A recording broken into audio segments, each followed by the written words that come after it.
Hey everybody, how is it going? I don't think anybody's here yet. I'm keeping an eye out, seeing when people get here. I'm so alone. Oh, Paper Sword. Hey, how's it going?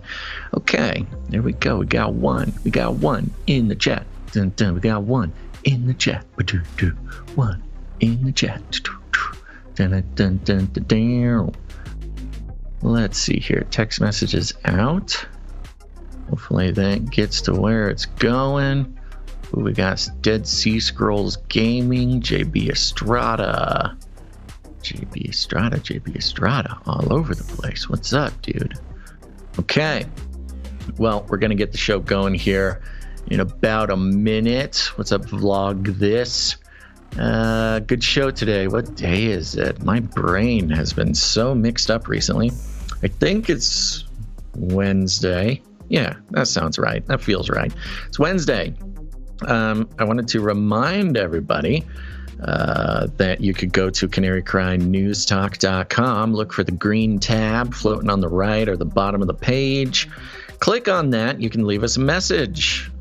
You can do all sorts of things with this option. You can give a shout out to other listeners. You can ask us a question we'll answer on the show, or you can leave a prayer to start out each live stream during the pre-stream, and that is exactly what Anonymous did today. So we're going to get started with that in just a moment, but I want to encourage everybody.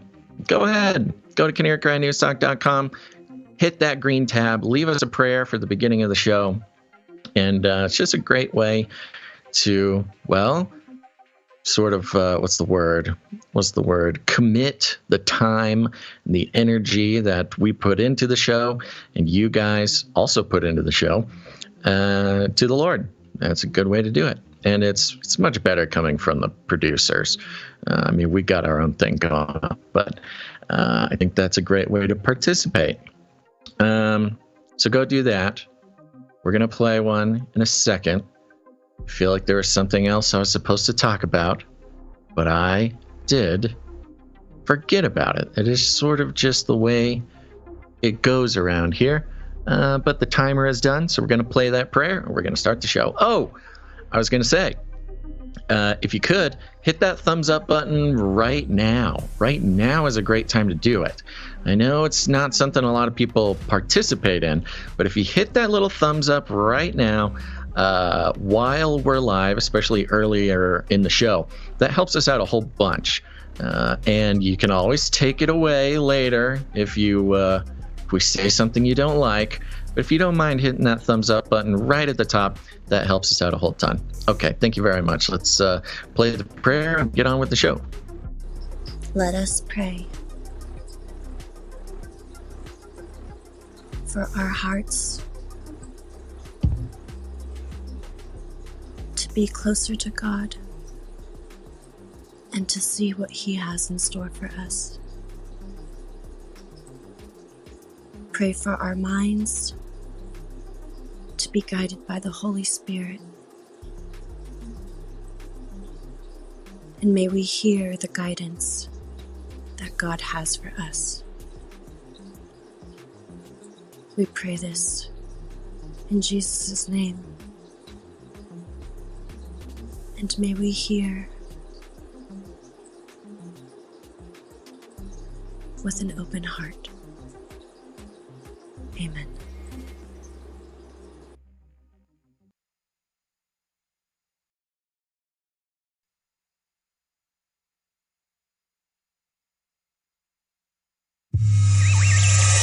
The world is getting crazier. People are acting more and more insane. The end of the world is tomorrow. Tomorrow. There's only one thing to do when the world is falling apart.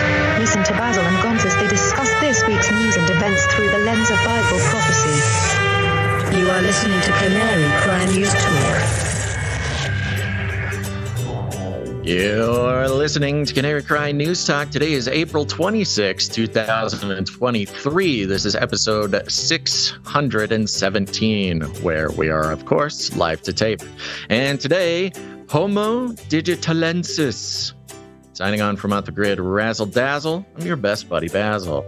And my name is Gons, director of the Age of Deceit films. Wife calls me the Cabana Boy. Your favorite Asian provocateur for Christ, live to tape from California to bring you the best news, which is the gospel message of Jesus Christ, while reporting the egregious with a well-rounded, biblically grounded take on world events and today's emergent phenomena. Digitus. Our fingers. Digitus. Finger or toe. Digitus. It's the earliest form of the word digital, and it just meant finger or toe. You know what I would be curious about, Gons? Now, the emergent phenomenon, it arrives almost supernaturally while putting these show notes together. I have been completely flooded with videos on social media and the like with people who are trying their very hardest to master becoming a prompt engineer for ChatGPT. Oh, wow. Okay. I would be curious. I'm not saying we, change what we do around here, but I would be curious if we copied and pasted our show notes into ChatGPT and asked it to identify an emergent phenomenon, what it would come up with. Okay. I think that would be interesting. Yeah, sounds good. I don't know. We could give it a try during the show, or we could save it for some other time. Yeah, maybe I'll do it now. Yeah, maybe it'll give us. What if it came up with the same exact one? That would be crazy. That would be bro. creepy. I don't like that. That would be crazy, bro. I just got shivers. I don't like this. Don't do that. So with that, we got a great show today, folks. I want to encourage you just real quick. If you made it to the live show, go ahead and hit that thumbs up button for us now, if you could. That helps us out a whole time. Digits. It's a digit. It's your thumb. Hit that digit. Hit that. I don't know if the thumb counts as a digit, but that's okay. Just hit that thumbs up. Helps us out a ton, especially when it's the beginning of the show like this. You can always take it away later if you decide that we haven't earned it.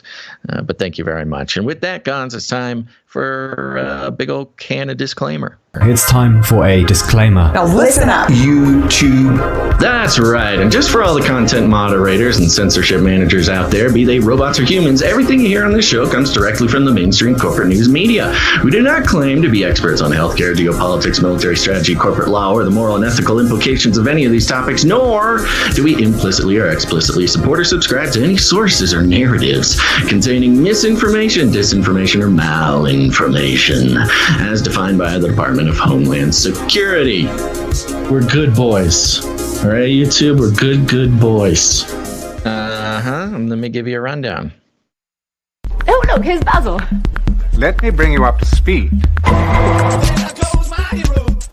right, the saga continues. We're going to be opening up the show with some updates on the Epstein investigation, the Epstein depositions, the Epstein saga. That's right.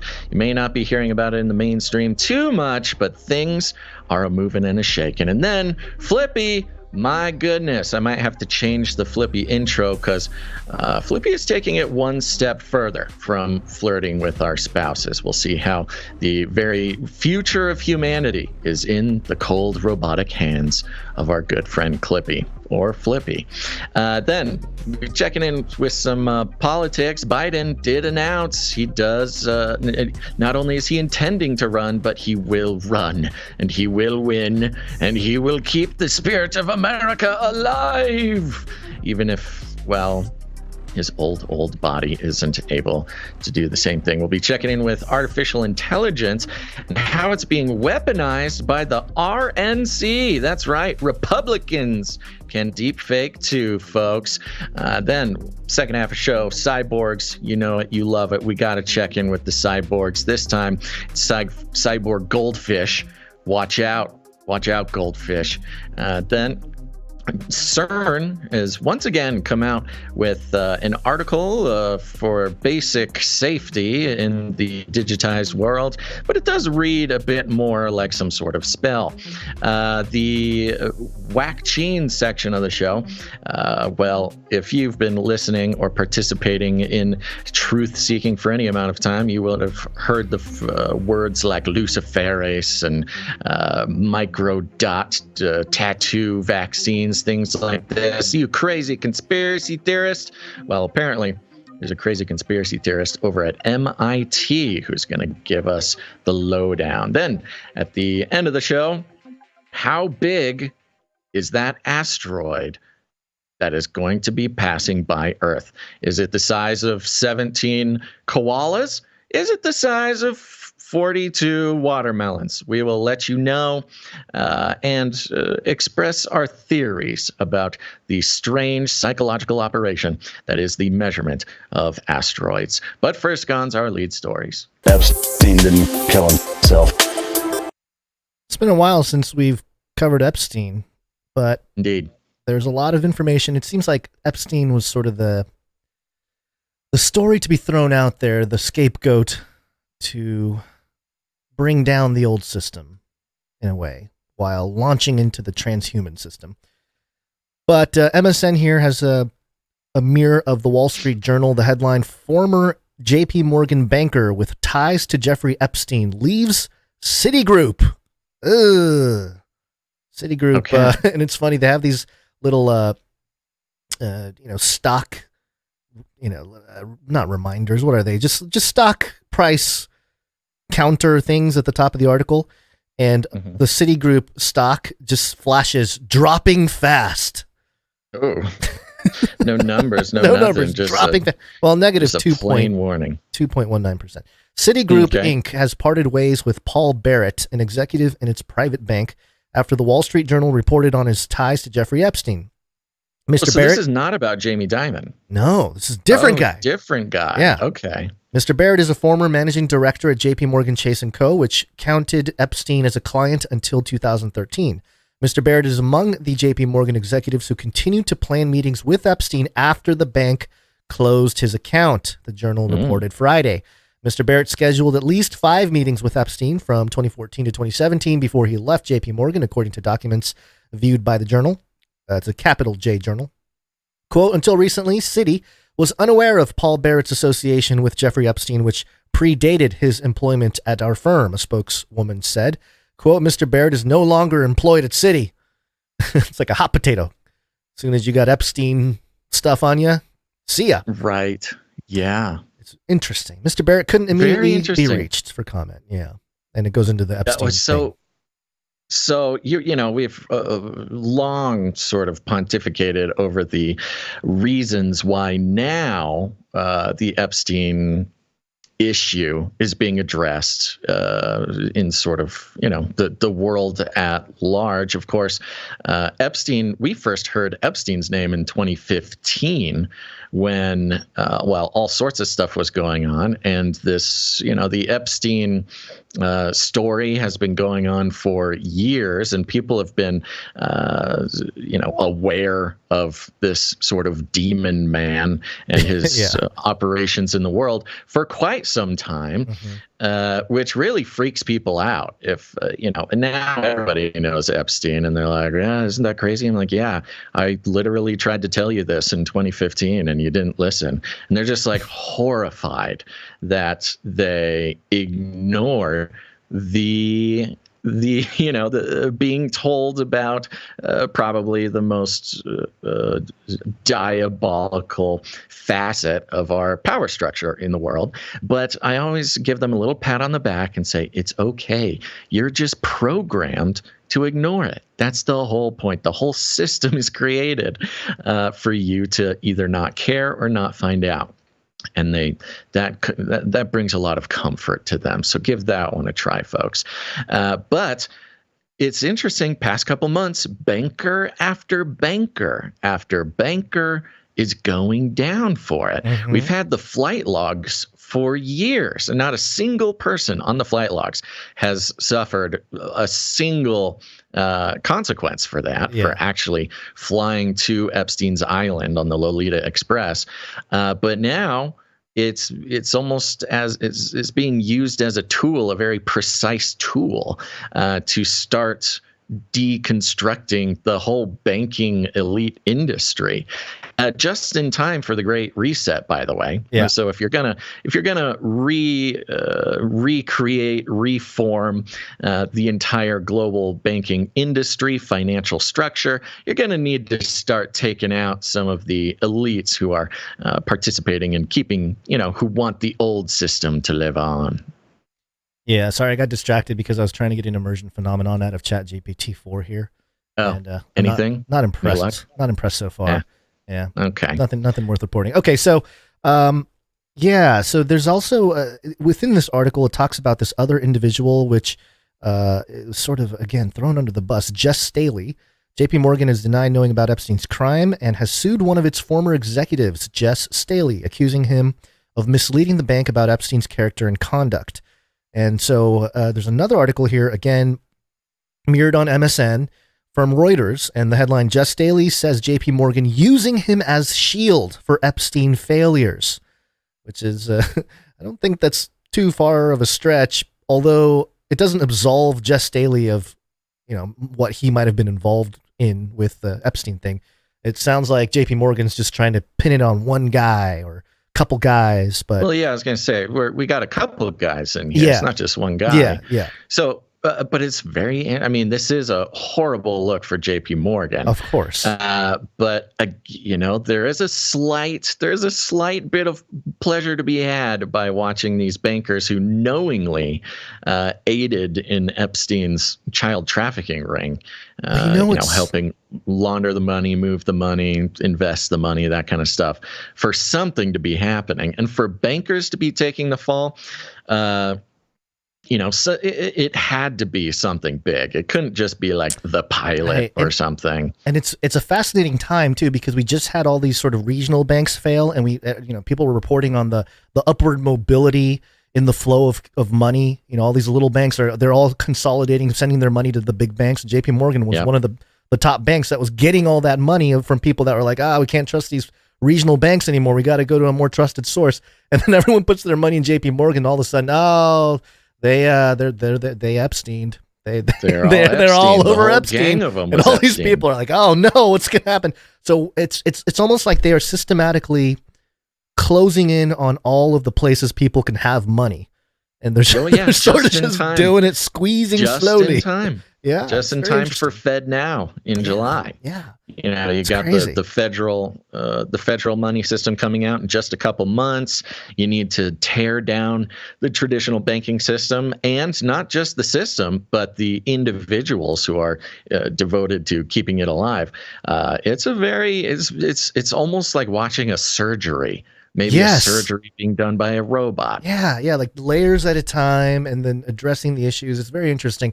But it feels like a flagship moment in our history here, where we've been talking about deepfakes, we've been talking about AI, we've been talking about the technocracy and the rise of the technium and all this stuff, and finally it's caught up to just mainstream reporting, and now it's everywhere. It's like every conversation is AI and this and that, and it's crazy. Even stories like this with the Epstein case, there's a deepfake element. We are in deepfake. Again, MSN mirroring DailyDot, the big new photographic evidence against Jeffrey Epstein going viral is actually an AI creation. An image purporting to show Jeffrey Epstein on an island with 4 boys is being cited by some online as new bombshell evidence against the deceased sex offender, but the viral image, as with many featuring high-profile figures in recent weeks, was generated with artificial intelligence. And for those watching, you can see the images here. Yeah, I saw these floating around. I didn't think about it twice. See, this, okay, I don't want to, it gets a little heady here. Sure. But as we've been following deepfakes for many years, the danger of the mainstream getting their hands on deepfakes, or the danger that deepfakes really pose to society, is not that, people will believe the lies of deepfakes, but that it creates a out of the box sort of excuse to not believe anything. Right. The setting of expectation that you can't believe a single picture you ever see. Because here's the thing, pictures of Epstein with some young boys on a beach, that is not bombshell evidence to anything that we didn't know before. Right. There's real evidence and real victims and real the flight logs, the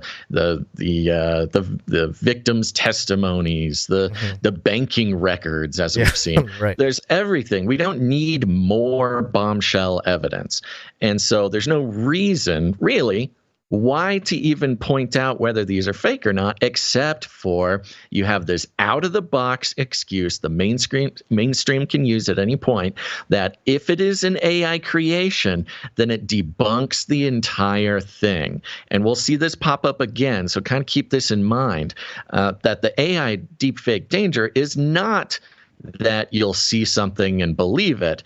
It's that now they can convince you not to believe anything you see, whether it's true or not. Yeah. Very interesting. We have, in the meantime here, independent.co.uk reporting rampant sexual abuse epidemic at Florida prison holding Ghislaine Maxwell, report says. And, I think we've sort of seen a little bit of this before where Ghislaine Maxwell and her lawyer complain about the conditions of the prison and all this stuff. But there's a little bit more detail here with some of the stuff going on at this particular prison in Florida, and it's not good. I mean, it's just kind of the history of the prison. There's a lot of abuse. There's a lot of like security guards and low security prison. I'm sorry. What is it? There's a part about security guards who basically assaulted the female inmates and stuff like that. Just bad stuff. And Ghislaine Maxwell unfortunately not that uncommon. Not that uncommon. Yeah. And of course, Maxwell complains about some pretty strict or aggressive body searches and stuff like that, which is kind of ironic, right? It's sort of ironic that she would be the one that's painted as victim of some kind of sexual crime, of course, in a prison. And so I just find it interesting that they're trying to paint Ghislaine Maxwell as a victim and clear her name. And I guess they've been trying to do that the whole time, but it continues on while some bankers she was go complaining about the food or something. Right. She's saying like she wasn't getting her gluten-free. Yeah, I think this was a little bit more. She's got a lot of complaints. Imagine that. Lifelong billionaire connected to elite pedophile ring complains about the uncomfortable accommodations in prison. I wonder if she talks to the wall about, her memories of being in a underwater helicopter. I guess it wouldn't be a helicopter. Yeah, her underwater helipad. Traveling around the Atlantic there, going from island to island. And yeah. All right. Well, there you go. She's still in prison. So a lot of updates going on there. I think the most interesting aspect of this is like we mentioned, the sort of surgical disassembling of the old guard of banking in connection with this. Because if you think about it, who knows? I don't know anything about these guys or who they are or what the allegations are in their involvement. But they do kind of have a blank slate for just picking out people. Yeah, whoever was there at the time. It's like, doesn't matter. There's this built-in mechanism where they can remove anybody from banking. Yeah. They don't even have to be convicted. Just the allegation of being connected to the Epstein accounts are getting these people removed. It's very interesting. Yeah. Well, it's Wednesday. It is Wednesday, my dudes.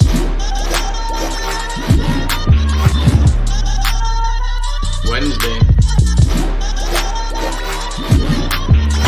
Hey guys, know what date it is? It's Wednesday. It's time for the Canary Cry News Talk.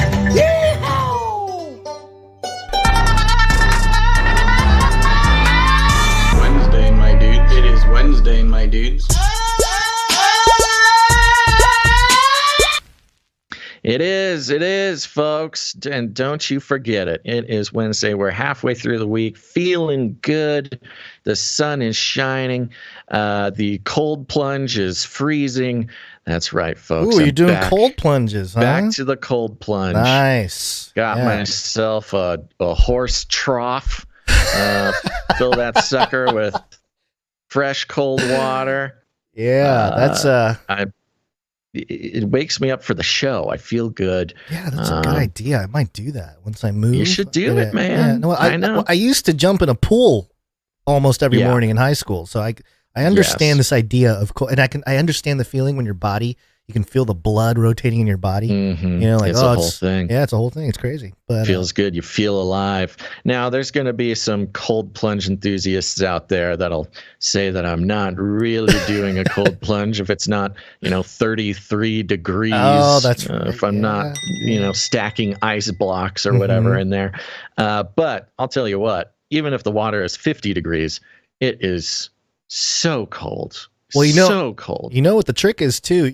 If you see anybody doing a cold, dive and they're sitting still, they're cheating. Mm-hmm. They are absolutely cheating. You got to move around. You got to get that cold going across your whole body. Your body warms up the water directly around your body. Pretty good. That is that is kind of the secret. Is but you're not really doing it though. Then you're cheating. Once you're in there and you finally catch your breath, then you can kind of start wiggling. You start wiggling around and it gets cold. But anyways, that's the most exciting thing happening in my life. What about you, Gons? Well, I was going to pick up my daughter at school the other day, and I saw this on the wall. Tell me if you can see it, Basil. It might take a second to catch up to you. But I saw this thing here. It said CCP Portrait Days. And, April 25th, 26th. And, I get CCP, it. I'm looking at it now. A little sign at the school there. Yeah, you got some flowers. Flower cutouts. CCP. Okay, so they're going to be taking portraits of your children and sending them to the Chinese Communist Party. At what point is there anybody on the staff who's like, hey, maybe not the best acronym for our purposes? They're canceling TikTok, they're going to ban TikTok. So in order for the Chinese Communist Party to get pictures of your kids, they're just going straight to the source. I think you figured it out. I think this is a psyop at my daughter's school where they're getting ahead of the curve. They're like, hey, look, the TikTok ban is coming. We need other methods. Yeah, this is, I don't know. This is and it's working. It's working. It's so hidden in plain sight that you wouldn't even think that Xi is going to be putting this in some sort of database. So anyway, interesting. The world is very interesting when you start learning about all the things, all the occult messaging and symbolism and all that. You really can't go through the world without noticing like every little kind of thing going on. And you're like, oh my gosh, you kind of have to put on the blinders sometimes because otherwise you get lost in conspiracy rabbit holes in your brain while you're supposed to be talking to a teacher. Your kid will never get their portrait taken if you don't ignore the fact that my child is going to be absent. Oh, but then how are we going to get the CCP portraits? I missed so many picture days at school in my career as an American school child. It wasn't even on purpose. Oh, really? Somehow, pretty much every other year, I missed picture day for one reason or another. Are you one of those kids that did the makeup day? There's like no makeup day. Pretty much like half of all my yearbooks are missing a picture of me. I pretty much attended half the school I was supposed to. Yeah, well, my schools usually tended to, if they didn't get like the official photo, they would take like a snapshot. Somebody would have a camera, just use whatever, Kodak or something, yeah, and take a picture, and it would always stand out because you're standing in front of the door or something. Kind of makes me like I kind of regret it a little bit because I don't have pictures of my growth, but on the other hand, it's very cool and mysterious. You like it. You secretly like it. I will tell you this. I think 3rd grade, maybe 4th grade, came to school, had no idea it was picture day. Like I didn't know what was going. Especially the first few years in elementary school, I don't know what was going on, man. And I was wearing my Ghostbusters outfit. Cool. I had the onesie. I had like the Ghostbusters onesie. Oh, like a full costume you were wearing? Yeah. For no reason, just a regular school day. But I went to school and a picture day. So I have a picture from elementary school of me in the Ghostbusters get up. That's pretty gangster, dude. That's cool. Is it gangster or is it like weird and silly? No, it was awesome. Yeah. And you know what else is awesome, Guns? Our executive producers. Yes. Executive producers. That's right. We're on the value for value model, folks, which means we take no corporate money whatsoever. We only exist because people receive value from the show. And if you receive value from the show, join the movement, put some value back in. You can do it with your time, your talent, or your treasure. It's really impressive that a show like ours can go on as often as it does for as long as we do every week with absolutely zero support from corporations. It's entirely the responsibility of the producers. And who are the producers? That's you, folks. You can if you get value, put value back in. You can do it with your time, your talent, or your treasure. Everybody gets to choose their own, the value that they receive and put that back in. And, whether you're an artist or helping us out with something on the back end or throwing us some financial help every once in a while, it all goes a long way to make this show what it is. And I'm very impressed and very proud of everybody involved with this show because there's very few other shows that get to do this as often and as well as we do that don't take corporate money. So that's a big pat on the back to the producers. And we have some executive producers who came in today. These are people who supported the show generously with the value they receive and put back in. And so we give them a special thanks here at the top. You ready? Ready. You're not going to believe it, Gons, or maybe you are going to believe it. Our first executive producer for today is executive producer Morgan E. Morgan E. Yep. Executive streak. That's right. On a 2X executive producer streak and a 21 episode streak altogether. Oh, 21. What is that? What? 21 gun salute, baby. That's it.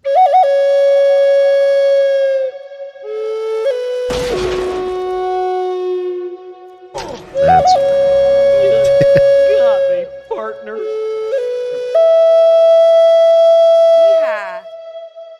Yeehaw. Thank you very much, executive producer Morgan E. Champion. Where'd you find this? We did have another executive producer come in. Both of them came in at the last minute here. We had no executive producers. I mentioned it in the email, and they both responded. This saved the day. We appreciate it. And included in that is executive producer Kevin M. Kevin M. Thank you. Yeah. Didn't see a note or anything.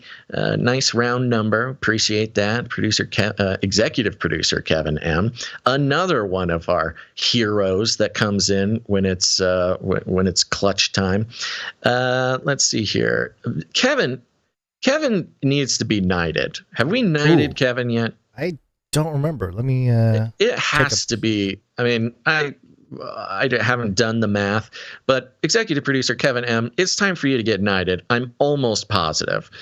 So send us an email with a knight name and some accounting, and let's do it, because that should be Sir Kevin. Yeah. And probably Sir Morgan here pretty soon, too. Yeah. So, yeah. All right. Thank you very much to both of our executive producers. And remember, folks, you can produce the show. It's not too late. Again, not every single producer has to produce every single show. But if, the majority of people are being honest with the value this show brings to their life, even if it's just a couple bucks at a time, we will survive whatever sort of media apocalypse is going on right now. And we appreciate that. So go to canarycry.support and thank you for your patronage. Yep. And thank you to Kevin M. Where'd you find this? Shut up and take my money. Thank you for your patronage. Thank you for your patronage. Thank you for your patronage. And you know what? We do have a new supply dropper we got to thank. Okay. Yeah. Supply drop. Guys, Do you want DVD copies of the Age of Deceit documentary film series? Of course you do. That movie, those movies are as important to you as they are to me. And in fact, maybe even more so, because I can't fall asleep at night without remembering that Gons is way better than I am at almost everything. What? So am I really on your mind that often? It's very hard to find the Age of Deceit series. They keep getting taken down. They keep getting mirrored. They keep getting taken down again. It's dangerous propaganda for truth. Misinformation. It cannot be allowed to survive online. And so what we're doing is we are sending out DVD copies to all of the Supply Drop producers all year long. So if you don't know yet, go to canarycrysupply.com. We'll be sending you cool stuff. We make cool stuff every quarter. We send it out to the supply droppers. But included in that will be copies of Age of Deceit 1, 2, and 3 throughout the year. So go do it. canarycrysupply.com. And we have a supply dropper signing up, and let's thank them now. That is supply drop producer Catherine S. Catherine S. Catherine with a K or C? Catherine with a K. Catherine. Yeah. Thank you very much, Catherine. We can't wait to send out your copies of Age of Deceit, as well as all the other very cool stuff. Yeah. It's producer produced. It's art designed by Canary Cry artists, and it's made in America. And we can't wait to see everybody walking around with their cool stuff. Okay. And with that, it's time to move on. I think maybe it's Flippy time. Is it Meetups? Do we mention Meetups? Yeah, we should do that. Meetups. Canary Cry Meetup. Real quick. Always forget. Very quick. Go to canarycrymeetups.com, folks. Canarycrymeetups.com. Look, you love the show. You want the show to continue. You're producing the show. What's next? What's next left to do? To go to a meetup. Meet other Canarians just like yourself who are, look. If you listen to the same podcast, especially if it's this podcast, you're going to have a lot in common. And we all need friends who understand the subtle complexities of what's going on in the world. So if you're in St. Augustine, Florida, April 29th, there's a meetup there. Go check it out. Plaza de la Constitucion. We got Houston, Texas meetup May 13th. We got the NorCal meetup May 15th. Glen Rose, Texas meetup May 27th, 28th. There are meetups going on all over the world. If there's not one near you, you can put one on yourself. It's super easy. People from California to Germany to Canada, all over the place. We got people putting on meetups. Just pick a time, pick a place. Send us an email at canarycry@gmail.com, and we will put your meetup on the list, and you can finally make some friends. This is fun! See you at the meetup.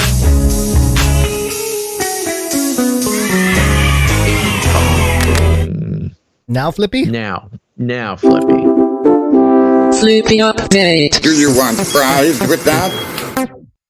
All right, folks, just a bit of a disclaimer. Some adult themes, albeit clinical. Some clinical adult themes in the following Flippy. And if you don't know, Flippy is our colloquial name for the disembodied robot arms that are taking our jobs, enslaving our children, and flirting with our spouses.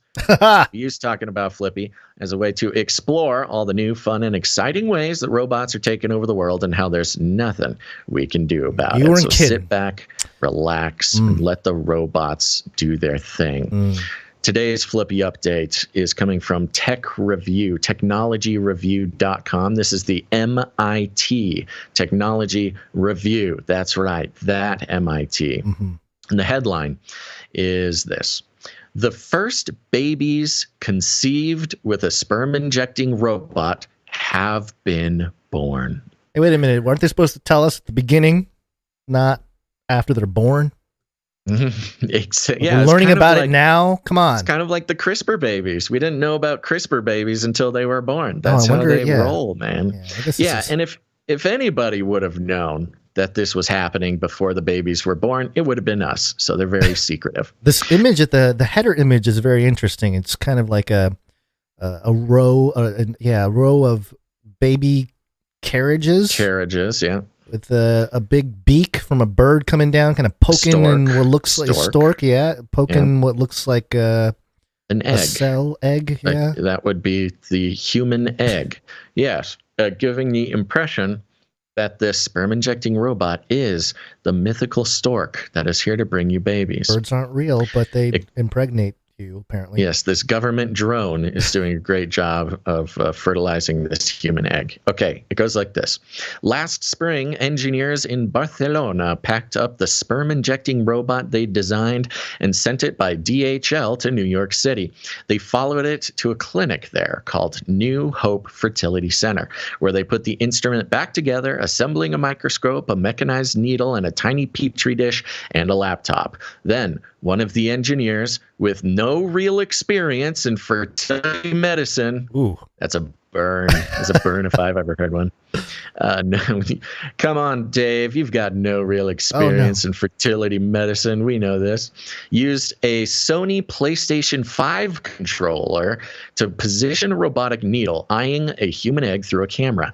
And it then moved forward on its own, penetrating the egg and dropping off a single sperm cell. Altogether, the robot was used to fertilize more than a dozen eggs. Oh, man. The result of the procedures, say the researchers, were healthy embryos, and now 2 baby girls, who they claim are the first people born after fertilization by a robot. Fertilization by a robot, Gons. First, they take our jobs. Then they take our sports teams. And now they're taking the very act of fertilizing our children. Wow. Yeah. Yes, do you have something to say? I was just going to say does this strike you as a father in one way or another? Yeah, well. Does it tell you that you as a father are entirely unnecessary now? Well, I already kind of knew that.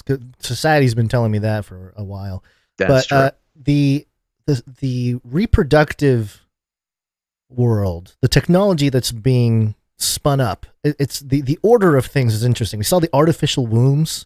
Yes. And now we're seeing the robot fertilization. It's kind of, I don't know, I'm sure there's an order to this, and I'm sure we'll hear something next with maybe a cyborg sperm or something, you know? That's right. Soon you're not even going to need, the actual sexual cells involved. Right.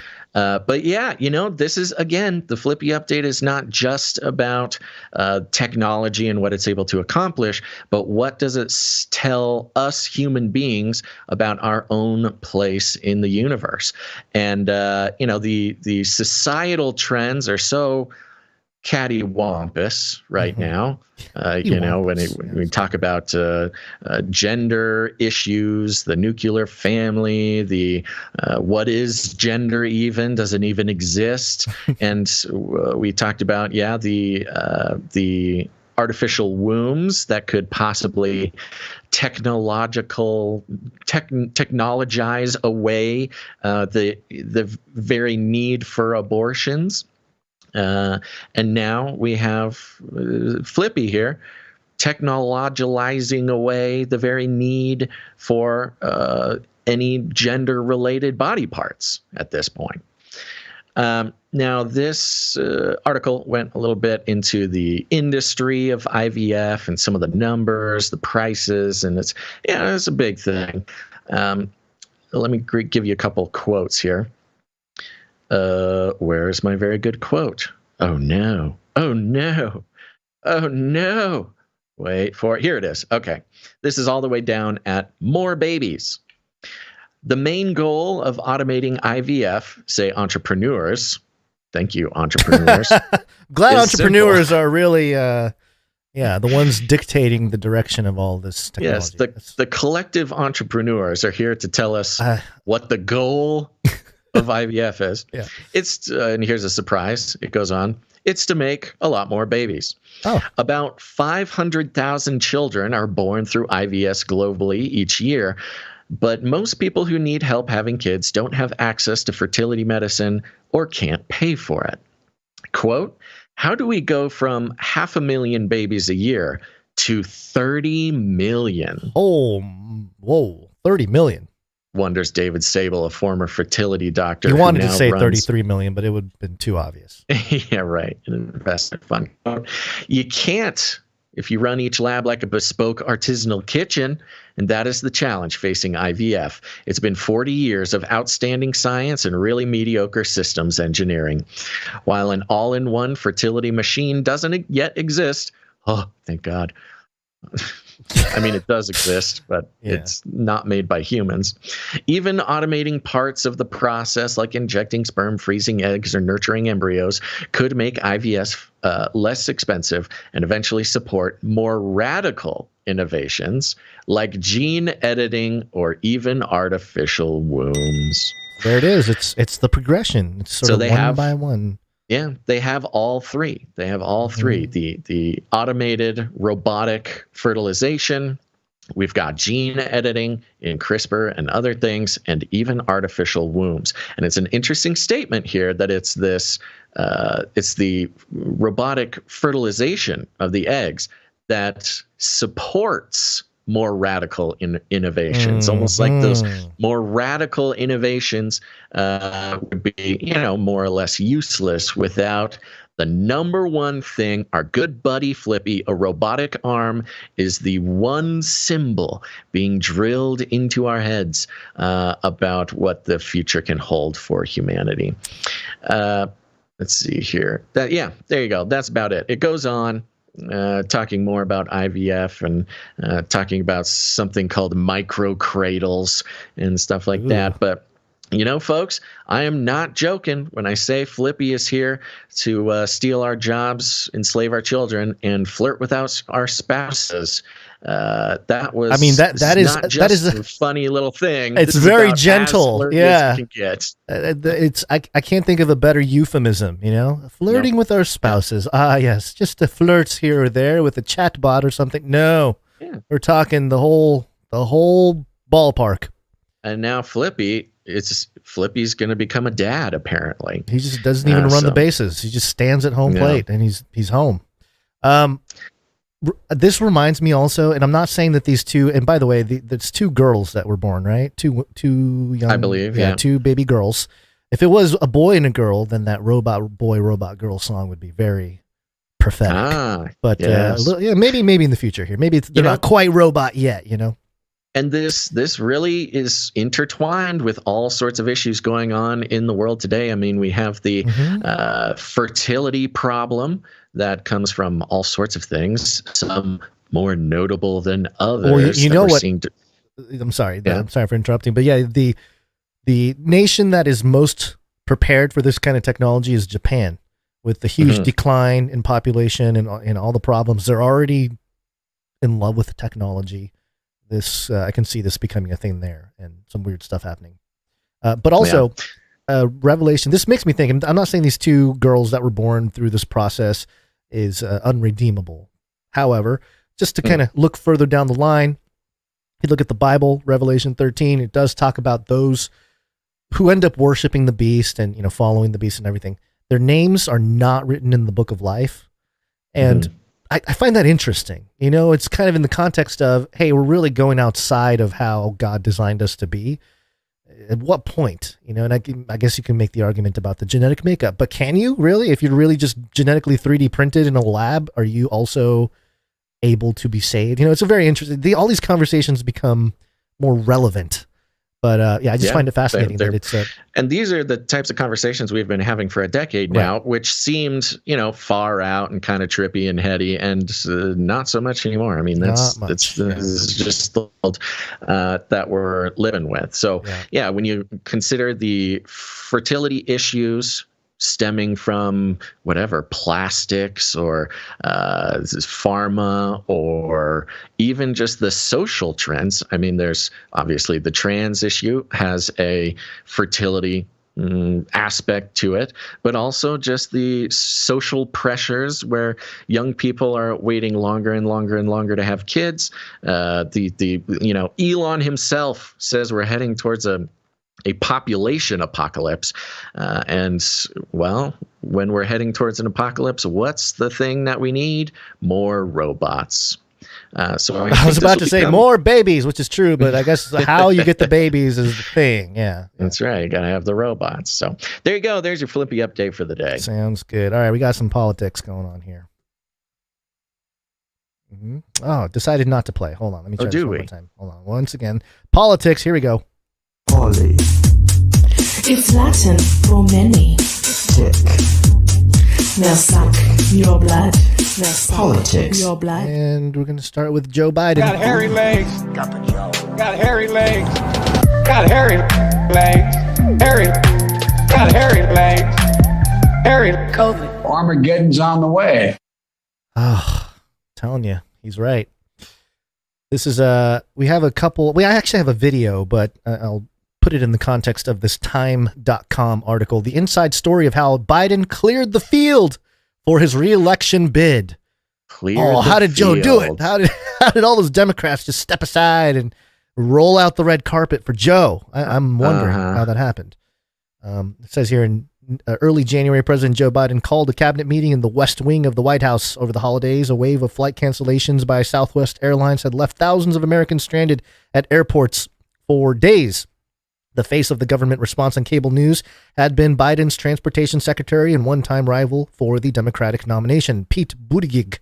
Am I saying that right? Buttigieg. No, Buttigieg. never. Buttigieg. Is that right? Buttigieg. Yes. Okay. Just got to get there. You know, I don't know. It doesn't sink in. Who had been one of the administration's most visible talking heads for months. Multiple clips of Buttigieg holding his own against combative anchors had gone viral. When Biden saw Buttigieg, the president flashed his unnaturally white teeth. He does have unnaturally white teeth, and they will show up again later. Quote, "Hey, TV," Biden tossed at Buttigieg. "Say two people familiar with the meeting." What am I missing here? Some like a little video thing covering up some of this. Okay. It was a targeted jibe. Officials in the room saw it as a good-natured reminder that Buttigieg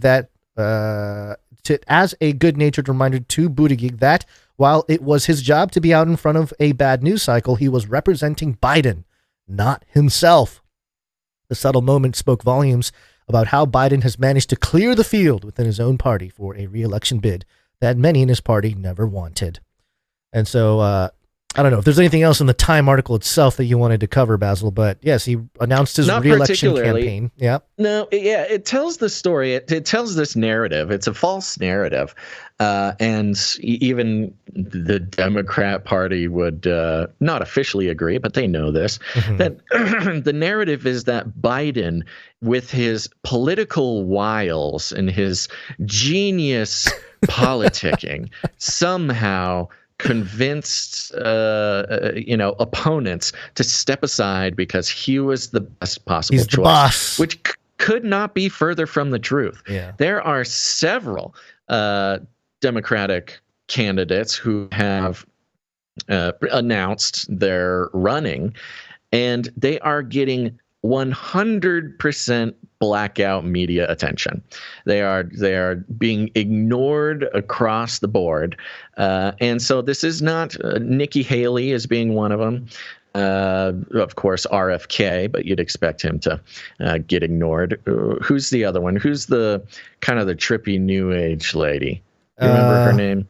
Are you talking about the one from Hawaii? No, that's Tulsi Gabbard. Tulsi Gabbard. Did she switch? I forget if she switched parties or Marianne Williamson. Okay, yeah, Marianne Williamson. There's Marianne Williamson, who is actually experienced kind of a crazy resurgence thanks to TikTok and like young people on TikTok. There's almost like a whole there's Marianne Williamson's views on TikTok, not hers, but people TikToking about her, are in the like almost billions, I think. It's crazy. Goodness. At least hundreds of millions. So Marianne Williamson getting a lot of grassroots attention. Robert F. Kennedy is, obviously not going to gain too much attention because he's so anti-establishment. But there's many viable Democratic candidates. And it's not because Biden outwitted them. It's that the Democrat establishment doesn't want anybody besides a puppet. He's the perfect puppet. He'll do whatever he's told. He can get away with certain things because of his age and his sort of bumbling nature. This is not Biden's genius scheming that did this. This is the notoriously mob-like control by the Democratic Party, the DNC. So thanks, Time, for that. And, pieces like this timepiece are part of that propaganda. Right, exactly. They are constructing the narrative around this idea that Joe is operating on his own capacity here. And New York Times, similar type of situation on an op-ed here from, who's the author? Liz Smith, titled Why Biden Can Win in 2024. The guest essay. I don't think we should spend any time on it, actually. We're going to go straight to the video because I think the video is more fun. The promo video of Biden announcing his candidacy or his re-election campaign. Somebody with some production skill was asked to put this together, and it's kind of fun to break down. So we're going to start it off. The first few seconds here of the video, it's dramatic, epic music. It's January 6th, so you have a lot, the commotion, the security guards, and the people fighting over the fence rails and stuff like that. All the horrific footage from the insurrection. So that's kind of how the thing starts. Abortion is health care. And then the White House fade to black. Freedom. Personal freedom is fundamental to who we are as Americans. Okay, so the whole thing is about freedom, personal freedom. But one of our favorite ISOs here at Canary Cry News Talk is Joe talking about freedom. Of course, it's in the context of vaccines, but this is what, Joe, if you remember, Joe, here's what you said. This is not about freedom for personal choice. So, Perfect. I mean, perfect. Yeah, run on freedom. Okay. There's nothing more important, nothing more sacred. That's been the work of my first term, to fight for our democracy. This shouldn't be a red or blue issue. To protect our rights, to make sure that everyone in this country is treated equally and that everyone is given a fair shot at making it. There's about 14% of United States citizens that are black. Yeah. And surely it's, there are some communities, black communities, who are oppressed. I'm not going to deny that. But Joe seems to only show footage of him shaking hands with black people or like black women. Yeah. Very, very strategic in that way, I suppose. But let's continue. Of course. But around the country, MAGA extremists are lining up to take on those bedrock freedoms. Okay, so the mood changes. It goes into the January 6th MAGA extremists. And of course, they flash Marjorie Taylor Greene, which is no surprise, but it's a particular shot of her screaming with that big white puffy outfit that she was wearing. Remember, we reported on it, and we were like, "That's weird. Why is she?" And they kind of framed her as like a Jesus figure. It was very bizarre and interesting. This might have been part of it. The media did, yes, not us, but yeah. So there you go. I mean, this half a second shot of her, maybe that was the whole payoff for Biden's re-election campaign. Somebody messaging Marjorie Taylor Greene to wear that thing, and also a check, maybe. Extremists are lining up to take on those bedrock freedoms, cutting Social Security that you paid for your entire life while cutting taxes for the very wealthy, dictating what healthcare decisions women can make, banning books, and telling people who they can love, all while making it more difficult. Hold on. Is the government supposed to tell us who we can love? I mean... Well, I see this Medicare thing, Medicaid thing. That's not going to get them anywhere, because the people who are talking about, reducing or getting rid of or sunsetting, I guess is the term, Medicare and Medicaid are people like DeSantis and Pence, where Trump has promised he's not going to touch Medicare and Medicaid.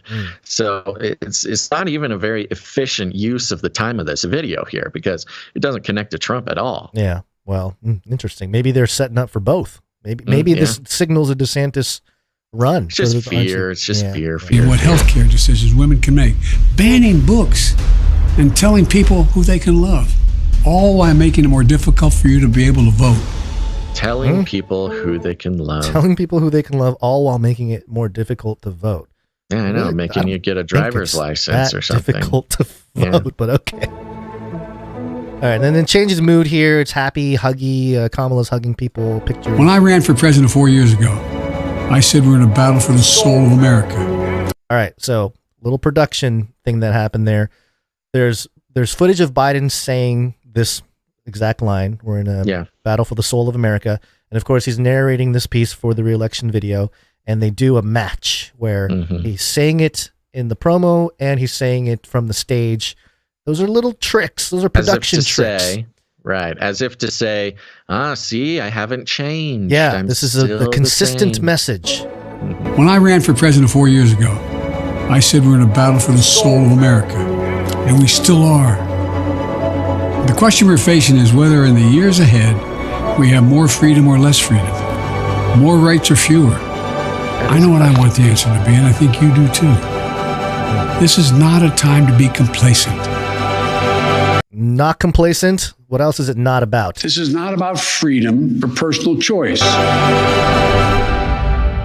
Okay, there. That's why I'm running for re-election. Oh, here he is. Because I mood change again. Know America. I know America.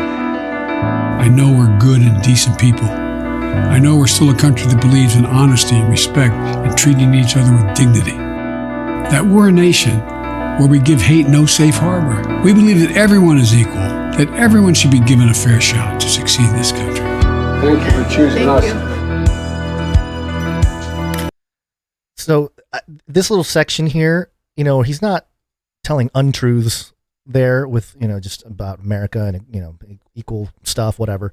But it's the way they're squeezing as much emotional currency as they can out of a Joe Biden audio clip of him talking about this issue. Right. The music really helps in stirring emotions about this sort of America togetherness. And they have him saying this isn't a red blue issue. He's trying to be the bridge guy, and they're framing him as that guy.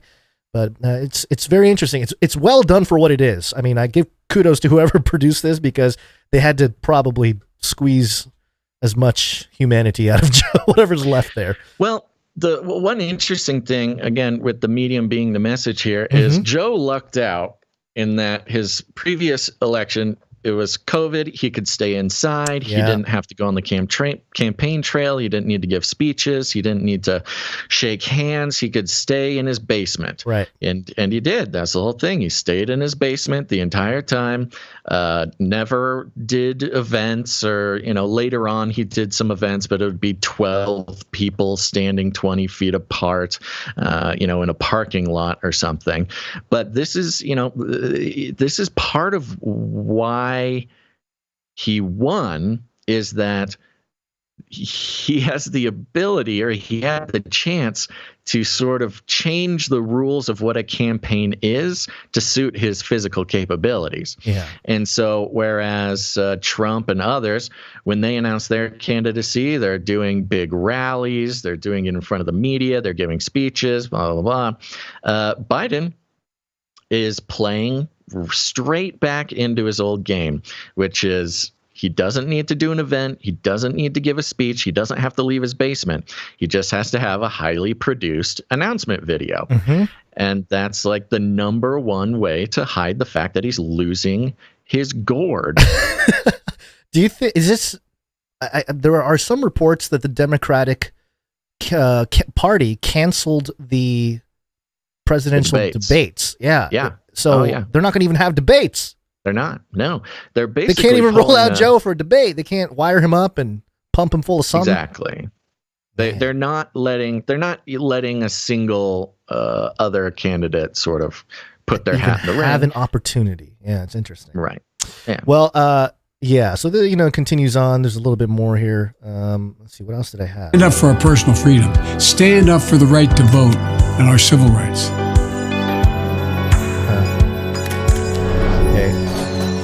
And this is our moment.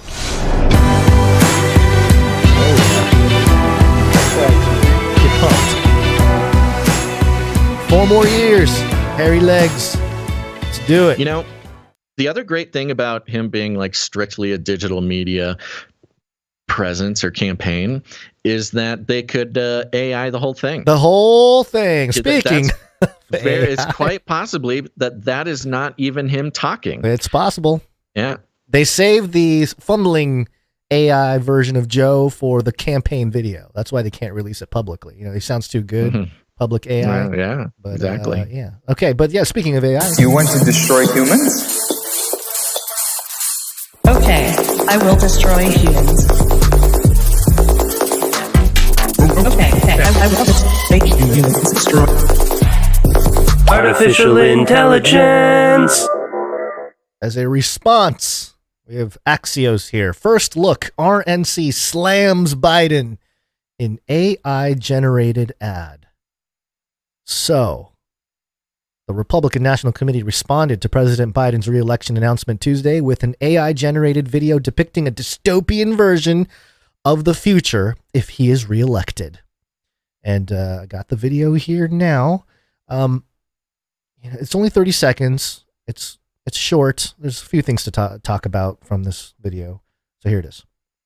Of course it doesn't work. Here we go. This just in, we can now call the 2024 presidential race for Joe Biden. My fellow Americans. This morning, an emboldened China invades Taiwan. Financial markets are in free fall as 500 regional banks have shuttered their doors. Border agents were overrun by a surge of 80,000 illegals yesterday evening. Officials closed the city of San Francisco this morning, citing the escalating crime and fentanyl crisis.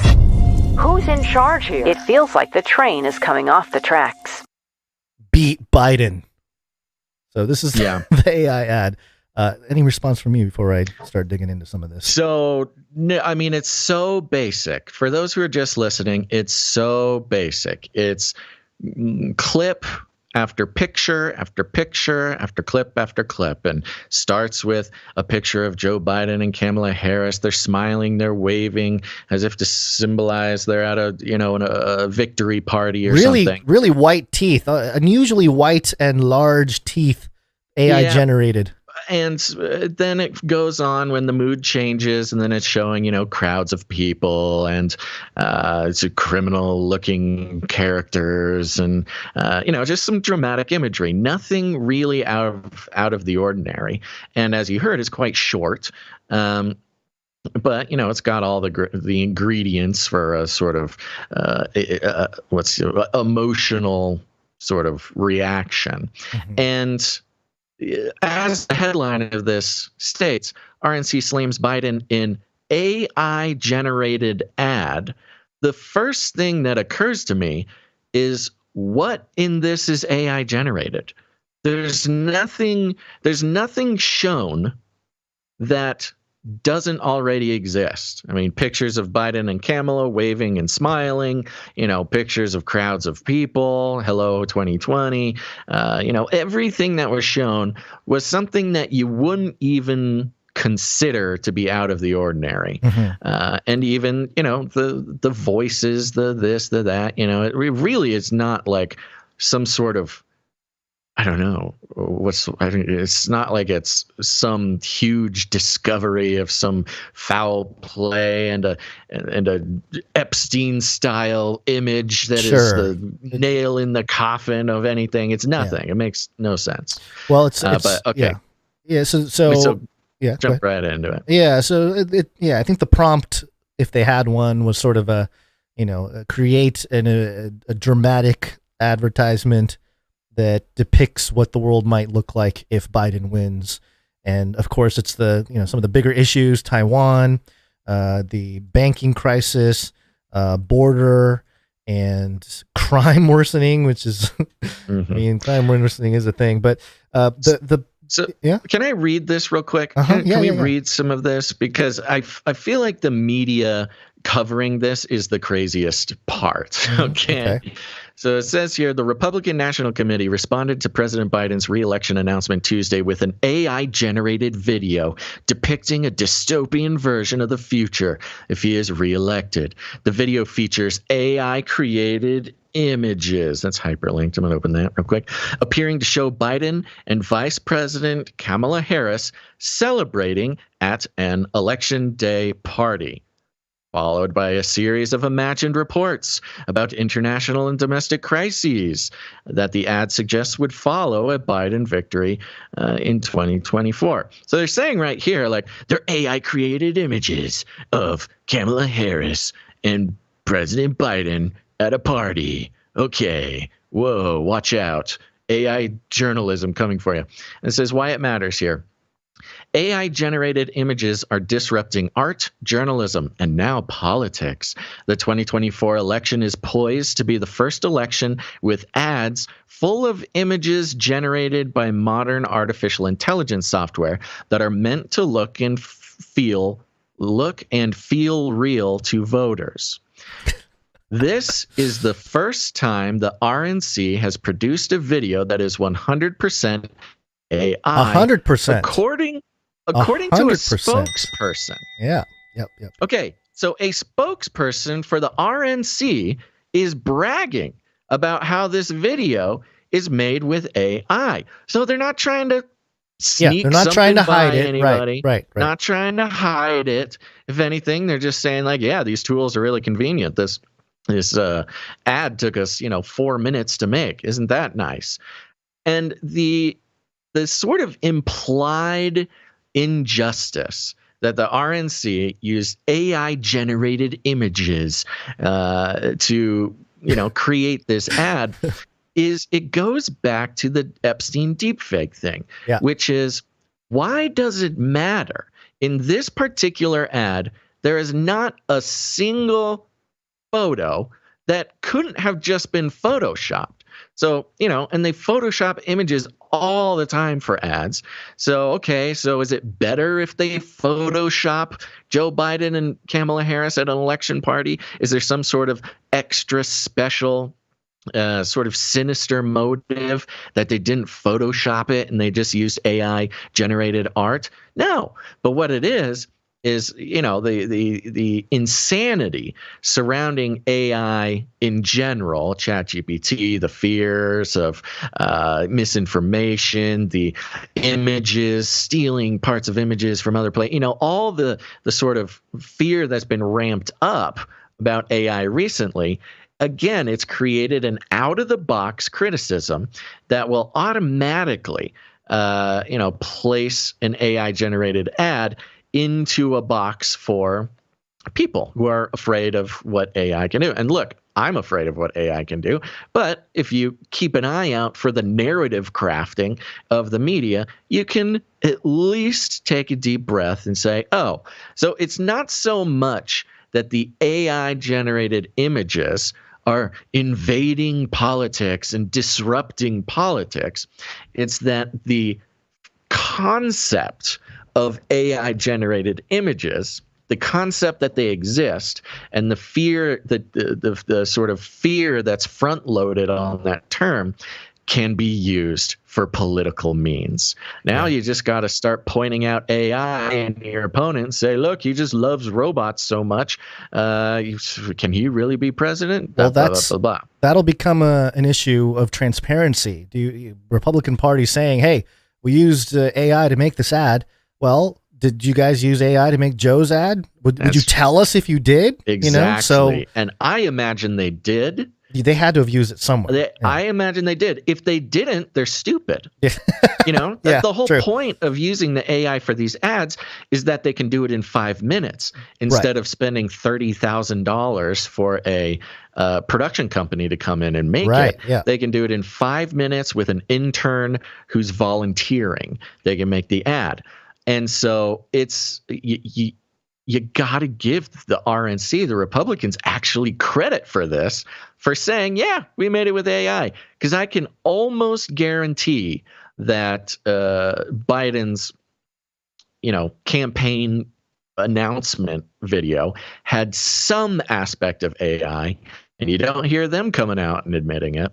Yeah. But I guess you can say that the Biden administration is not necessarily known for their transparency. Yeah, sure. Yeah. Well, one thing that I did notice, it caught my attention right away because it's something that hits a little close to home. So I'm going to play the ad again. There's a part here where there's a musical breakdown. So let me get back to it. This morning, an emboldened China invades Taiwan. Financial markets are in free fall as 500... All right, so you hear that music there, right? Yeah. I think it's... So those are the chords right there. Right. All right, so I'm going to play a track called Eden that I recorded a long time ago. I believe I used it for one of the Age of Deceit films. And I'm going to play it. It's in a different key, but I'll play it a little bit.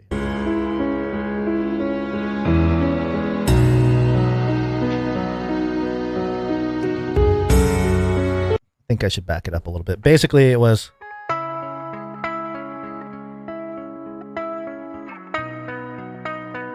It's a very similar mood. It's in a different key, but it's... So I'll play the Biden AI ad again. This morning, an emboldened China invades Taiwan. Financial markets are in free fall as 500 regional... So it's like, it's the same phrasing of chords. Steal your music? I don't know, man. It kind of feels like I stole my music, but very similar. It's just it's a similar thing. I'm sure it's just a coincidence, but did that not. just occur to you when you were watching the video? You just like recognized it? Well, yeah, this before, yeah, like earlier. So I was trying to, it was one of those things where I'm like, why does this feel so familiar? Like the music. Yeah. And then I'm like, oh, hey, this is one of the songs I recorded and made a long time ago. Yeah, man. So, I mean, obviously they're like, that's why they keep taking down Age of Deceit, is because they want to steal all the music. Want to steal all the music. Yeah. Yeah. See, that's why we need people to sign up and get their supply drop DVD version. The other thing that I thought was funny about this was they show, what if crime worsens, and they have this clearly AI generated thug or something, like a cyber thug, where he's got tattoos on his face. It's an MS-13 looking scary man. Yeah, MS-13 tattoo on his forehead. He's got like a nose piercing. Looks like he's a half cyborg already. Cigarette hanging out of his mouth. So apparently these guys are going to be roaming around if Joe gets elected again. Yeah. They're just look out. It's not that far off. One thing notable in the Beat Biden ad, the GOP ad, was that they put sort of a blurry filter over everything, kind of this grungy sort of look, which is a great way to sort of hide the AI generated nature of if any of those images had like the AI feel to it, putting a blur over it, making it kind of shaky. Speaking of blurs, I did notice something that was blurred out in the Biden campaign video, and that is on every single shot where he's on a podium. The seal. The seal is blurred. Is that there's a reason for that? Do you know if there's... Yeah, so we've gone through this. We went through this during the last election. Oh, yeah, there's very specific rules with when somebody can use the seal of the United States of America. So if he's acting in the capacity of president, if the piece of media is for the presidential administration's use, then you can leave the seal. But if you're using it in a campaign ad, then you have to blur it out. You can't use the seal if it's for a personal campaign ad. I know we saw this happen a lot during the last election and COVID, and it really sprouted a lot of very interesting conspiracy theories because they're blurring out the podium when it's a Baphomet symbol now. They don't want us to know that kind of stuff. Right. Yeah. So it went back to like not the real United States of America and Trump. Right. Trump's running the real military. Something. Yeah. Okay, well, there you go. There's the world of politics is becoming very interesting with all this AI deepfake. It's mixing. Like everything else that we've ever been passionate about, Gons, it starts merging. Before our eyes. It's accelerating. Crazy. It's funny too. The very last part of this Axios article reporting about the AI. There's a zoom out and zoom in. So zoom out, they're talking about the AI Midjourney, OpenAI, DALL-E 2, stuff like that, creating digital art. Zoom in. The RNC and other political groups appear likely to use this technology throughout the campaign, as if people aren't using it already for all kinds of political campaigns all over the world. Right. And intelligence operations and psyops and. It's just funny how they're like, the Republicans are going to use this in ads or in campaigns. Yeah. It's like, okay. I guess that's scary. Anyway, Totally. Again, it's a preloaded sort of trigger word now. Yeah. All right. Okay, let's do some money real quick. Some interesting updates.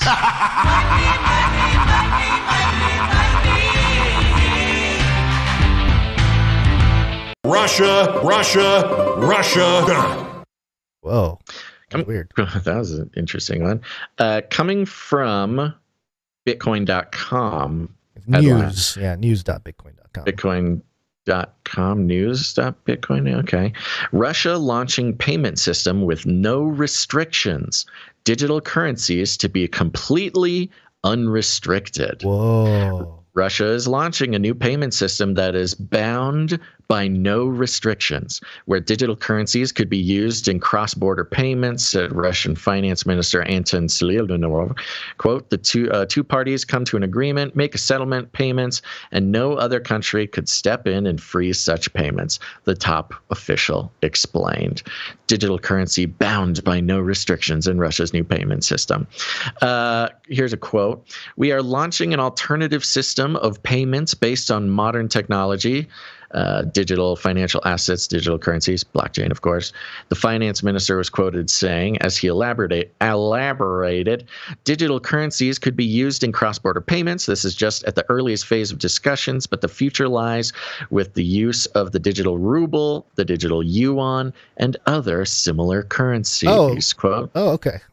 Yeah. Like the U.S. digital U.S. dollar? Just other, we'll see. Yeah, just other currency, huh? Okay. This is a system of payments that is bound by no restrictions. Two parties come to an agreement. They copy this over and over.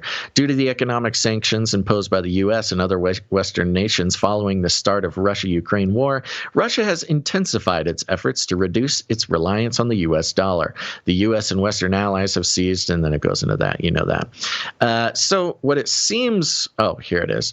The Bank of Russia has been exploring the creation of a digital currency, the digital ruble, as a way to shift away from the U.S. dollar. A report published by the U.S. Congressional Research Service in July 2021 details that the Russian government accelerated its de-dollarization efforts in 2014, noting that the launch of a digital ruble, quote, would further reduce Russia's reliance on Western and dollar-centered payments infrastructure. So it looks like they are at least doing a FedNow type of system, except it can be done internationally. And the way that is being talked about, it looks like perhaps any cryptocurrency could be traded on this system or whatever. Whereas right now you have systems like SWIFT, and we all learned a lot about this in 2022, international payments things, and that's why things like cryptocurrencies had another boost, is because all the Russians started using Bitcoin, because there's no government or regulatory sort of there's no third party. Yeah, there's no third party tampering on moving money around. And when, the biggest empire in the world steps in and starts stopping your ability to pay for anything, you get creative. Well, it sounds like, and there's more details that'll be needed, but it sounds like Russia is opening up the possibility of not just using digital ruble, digital yuan, things like that, but allow all cryptocurrencies to be used, which, if you're talking about worldwide disruptive financial infrastructure that could cause a nuclear war, who was it? It was Gaddafi. Look what happened to him. We lost you. We lost you for a second there on the live stream. I was just making the point. Gaddafi wanted to just base his currency on gold, and got invaded and taken out and drugged through the streets. Yeah. But you got Russia talking about. He didn't have enough supporters back then. Now it's the way for the Eastern oligarchs to all do that. And to base it on gold. Yeah. All the central banks are buying gold. Yeah. So this is much more threatening than just having one country go to a gold-based system. Now you have a collection of your most serious adversaries getting together and allowing cryptocurrency payments unregulated go across borders. It's a pretty big. It almost seems like a threat than something they're actually going to follow through on, because it's pretty much the most egregious thing you could do if you're trying to get invaded by the United States of America. Well, it sounds like every nation had a plan to move away from the dollar. Maybe they got the memo from the lizard people early, but also the U.S. seems to have acted like a child when it was like too late. The Ukraine war, and I know there's the biolabs angle with everything, but also if you're talking about the financial, the economic impacts, I mean, the big thing was sanctions. That was our big weapon, or the economic weapon against Russia and the whole deal. And it has completely backfired. It has only sped up the de-dollarization. I think there was somebody that reported, based on what we currently saw in the last year, I think there was like an 8% increase in de-dollarization. And the amount was like 18% for the last like 40 years or something. So it's a lot. And they're saying if this keeps up, and not saying that it will, but if it keeps up, then within 6 years, so right about 2030, the US dollar will officially no longer be the world reserve currency. It'll just be sort of swamped up by all these other emerging currencies that the world is using. So, it might not be this big momentary fall. It might be a slow death, but certainly the US dollar like a is good reason. Sounds like a good reason for a big world war. Perfect. Yeah. The whole shakeup is taking place. The musical chairs. Turn on the songs. Let's get it going. Let's start slapping each other and see who gets the super throne. Start slapping each other, he says. Nations slapping each other. One last thing from the BBC.com here. Bank of England economist says people need to accept they are poorer. Just accept it. The Bank of England's top economist has said people in the UK need to accept that they are poorer, otherwise prices will continue to rise. Hugh Pill told a podcast in the U.S. that there was a, quote, reluctance to accept that, yes, we're all worse off. He said in a response to higher bills and other costs rising, workers had responded by asking for wage increases, and businesses were charging more. UK inflation, the rate at which prices rise, was at 10.1% in the year to March. The rate dipped last month. Don't care. Inflation in the UK has been higher than the Bank of England's target of 2%. Part of the bank's job, we know the bank's job, talking about the interest rates. Sorry. Where's the part? Here we go. Someone needs to accept they're worse off. Mr. Pill said people demanding pay increases and businesses putting prices up added to inflation and caused prices to rise even further across the economy. So, Gons, you asking for a raise is what's bringing the country down, okay? You just need to accept that you're poor. Quote, somehow in the UK, someone needs to accept that they're worse off and stop trying to maintain their real spending power by bidding up prices, whether through higher wages or passing energy costs on to customers, etc. He told the Beyond Unprecedented podcast from Columbia Law School, quote, what we're facing now is that reluctance to accept that, yes, we're all worse off and we all have to take our share to try and pass that cost on to one of our compatriots and saying, we'll be all right, but they will have to take our share too. Don't know what this guy's talking about. Quote, the pass the parcel game that's going on here, that game is one that's generating inflation, and that part of inflation can persist. So he's blaming he's saying inflation on this idea of people needing more money to keep up with inflation. Exactly. Just accept that you don't have money and stop asking for more of it. That's what's causing the inflation. First off, Mr. Pill, if you don't run some kind of campaign with Hugh Pill, you get the red pill, you got the black pill, the blue pill. Sure. The Hugh Pill. Come on, bro. We got to do that. Secondly, I smelled something off about this pill guy. Uh-huh. So he went to college, University College Oxford, graduated in 1989. Guess where he earned his doctorate in economics? I'll probably say Stanford. Stanford! Another one of those occult cardinals. trying to deceive the world with nonsensical logic on what people should think and feel and do. I won't stand for it.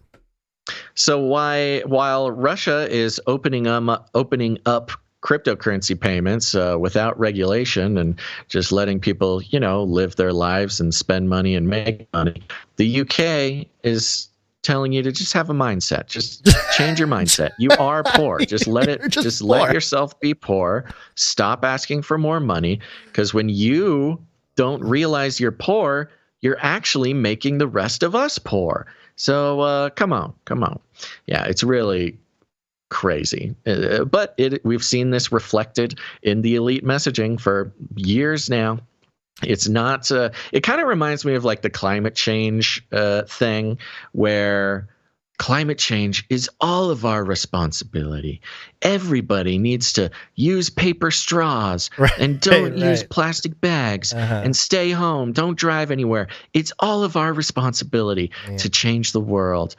When it's like, okay, but Exxon and Shell, the oil companies, the pharma companies, all the big elite corporate institutions, they can keep, dumping hazardous waste and doing everything they're doing. It's as long as they buy carbon credits, they buy the carbon credits and then they dump their fluoride in the water. It's not their fault, the earth is withering away by their own propaganda there. And same thing here, No, it's not the Bank of England's fault. It's not the government for printing trillions of dollars. It's not the Federal Reserve for hiking interest rates and being irresponsible. It's not even about the banks who were, sort of cold-heartedly creating a situation where normal middle-class people have their entire futures ruined. No, it's up to each and every one of you, citizens, to just realize you're poor and deal with it. That's the only way to fix it. Are we going to see an exodus from the large populations from maybe places like England moving to Russia? I don't think moving to China is really a thing, but moving to at least Russia is a possibility, right? If they get more economic freedom in Russia than they do in Edward Snowden. I'm just saying, man. I can see a lot of, and I'm sure that's what they want. They want all the Republicans to just move to Russia. Well, surely Russia has its own problems, but of course. It's just a funny juxtaposition there. But it's even more fun of a juxtaposition, Gons, because while people are not accepting that they're poor, we've accepted that we're poor a long, long time ago. And it's a choice, it's a choice that you can make, and that's what makes each one of our producers so very special to us. Did we get any voice mails we want to play today? We did. Yes. Please leave a message after the tone. At the tone, please record your message. Leave a message. Beep. Message. Go to Canary Cry, newstalk.com. Look for a green tab on the right side or the bottom of your page. It'll give you a little pop-up. You can hit start recording, and it will prompt you to record a audio message of up to minute and 30 seconds, 90 seconds. And we'll play it on air and respond. This first one is from Luke. What you doing? What do you think of Gons? No, we're done. You like Gons? Oh yeah. What about Basil? Do you like Basil too? I don't know. Not as much. What's wrong with him? Kind of a goofy guy. But Oh yeah. no, but it's not. So you like Face Like the Sun YouTube channel? That's how you learned about Gons. But what do you think about Basil? I don't really think that's fair. He doesn't smell like your dirty diaper. All right, if you say so. I don't know that he knows that you are an actual human. I think that very, very cute. Maybe thank you very much, Luke. Yeah, I wonder who this child is here. This child's very he's got a lot of opinions. Strong I'll tell opinions. you that much. Yeah, strong opinions. He's a future podcaster is what he is, or she. Couldn't tell. We also got. Well, thank you, Luke. Appreciate it. That was very. Thank cute. you very much. We also have something. Should we play it, Basil? I think it's. Yeah, are we gonna do this? Yeah, let's. Should we preface it first, or like I don't know? We may have let it go too far. I know it does feel. I think we need to talk about it though. So okay, all right. So here's the thing. This is not pointed to any in particular person. But we've said it. We've said it many times before. A lot of times people will send us something, or, they want us to look at something, and they'll send us a 2-hour video, or they're basically long story short, sometimes a dear, well-meaning producer will create more work for us that we don't, or that we're not able to do. We don't have the time. It's a whole thing. And we appreciate people getting involved and giving us, some stuff to do with our spare time. But we've said it before. I'll say it again. If you're trying to get a hold of us, and the very nature of your message is creating lots of work, we're probably not going to hear back from us, or at least, it's not very high on the priority list. And so this happens every once in a while, and we try our best to respond, and we try our best to keep up with everything going on. But sometimes things fall through the cracks. Now, what now, Gons? Well, okay, so this is a message from Dave, and Dave has been sending us links, and I believe he sent us files. I don't remember all the times that he's sent us this particular ISO. I don't remember seeing any of them is the problem. Yeah. I don't remember seeing any of them. I remember he left a message, but that was one of the ones that was just creating work for us, and I just didn't have extra time to do extra work that day. Sure. Well, okay. So when you're talking about certain things, people send us links and stuff like that, and sometimes they're long videos, and sometimes they're things that we just don't have necessarily time to spend a whole lot on when we have other things that we need to get done for the show. And not to say that those things aren't valuable. It's just, there's a certain amount of time, especially with children. It's just, I got to choose wisely of what I do. In the case of Dave, he sent us this ISO, which is a very famous sound effect. Very famous. Right. First used in 1942. Okay, this is one of the most famous sound clips, jingle things ever. So it's called a sting. Right. And I think we even had it. I think we've had it. We've had it for a little bit, yeah. In a file somewhere. Yes. We just don't use it very often. Yeah. So given that context, here's our message from Dave.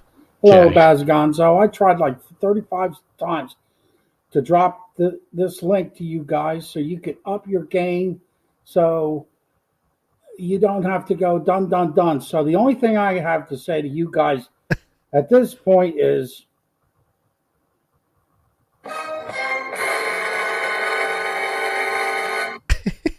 there it is. Yes, let me repeat that because I'm very disappointed. You didn't even tell me.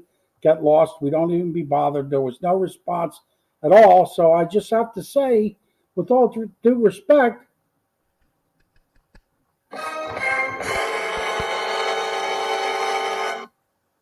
and thank you for taking my call. There you go. Thanks, Dave. Dave was so frustrated that we didn't respond directly to his message that he just he just used the actual sting, which I loved. Actually, that was really fun. That was a good way to use it. You used it well. Sorry we didn't get back to you, Dave. But to be fair, your previous messages were links to YouTube videos that we had to clip, and I think when you played the sound effect on the thing one other time, but it didn't sound good. And it's not usually how we get jingles is through our voice message system. To get jingles, you clip it and you go to canarycry.art and you upload it there. Then it goes onto our little spreadsheet, and we have it, and that works. But we appreciate your persistence, Dave, and we'll put it in the list. I'm not sure if we'll play it so very often. It's just such a famous thing, and usually, like Dave said, we just go dun dun dun. Yeah, to dun, dun, give dun. sort of the impression that we are referring to the soundbite. But there you go. Thank you very much, Dave. Yeah, thank you, Dave. There you go. That's it for the speak pipe for today. And appreciate everybody sending messages and prayers prior to the show, things like that. So thank you very much. Love it. Okay, and with that, Gons, let's thank some producers. What do you say? Let's do it. Okay. We're going to start out by thanking some of our producers who are the ones responsible for keeping us free of corporate money, which means free of corporate influence. We've seen over and over and over how independent media can be infected when it comes to corporate money, which naturally changes programming to reflect the interests of corporate interests. But our producers, like our executive producers, Morgan E. and Kevin M., and many more, keep us in that space where we can truly stay free from the influence of the corporate media, advertising, establishment. And so that's the deal. We take no corporate money whatsoever. It's value for value. It's the way the world should be. We're not raking in millions like the Daily Wire, Tucker Carlson, or any one of Crowder, Alex Jones, right? Stu Independent Peters, folks. Yeah. Yes, who all are happy to take corporate money, and that's fine. I'm not even saying anything about them individually. But I am saying when we're talking about news media, analysis, and deconstruction, we must, and we do, every episode think, who is paying for this piece of media? Who is paying for this article? Who is paying for this outlet? Because to not consider the source of money is just a foolish thing to do when you are consuming, especially things as important as news and analysis, etc. Well, here we are 100% supported by producers, and that's you. It's just the people who listen. We don't also do ads. See, that thing drives me nuts, man. Everybody's got a Patreon nowadays. Everybody asks for donations. Everybody wants, monthly producers to help support the show. But then they also do ads. It's kind of like, give us money so we can support the thing that makes us more money. Yeah, your donations are a subsidy to our corporate paycheck. Right. That's what they're saying. They're saying we get a corporate paycheck, but you can subsidize that for you if you want. But not here. We don't take any corporate money. Your support is not a subsidy to our corporate paycheck.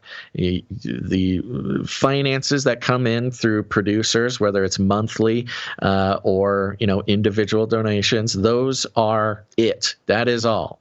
Now, of course, this is reflected in the fact we don't have $1 million, but we'd rather stay sort of integrous to the principles than to fall into the same trap everybody else does. It does feel. I was actually thinking about that the other day, just to be brief, is the fact that there are some, we've seen the rise of certain conservative superstars in the last 4 years or so, and it's interesting how they have to sort of keep a persona going.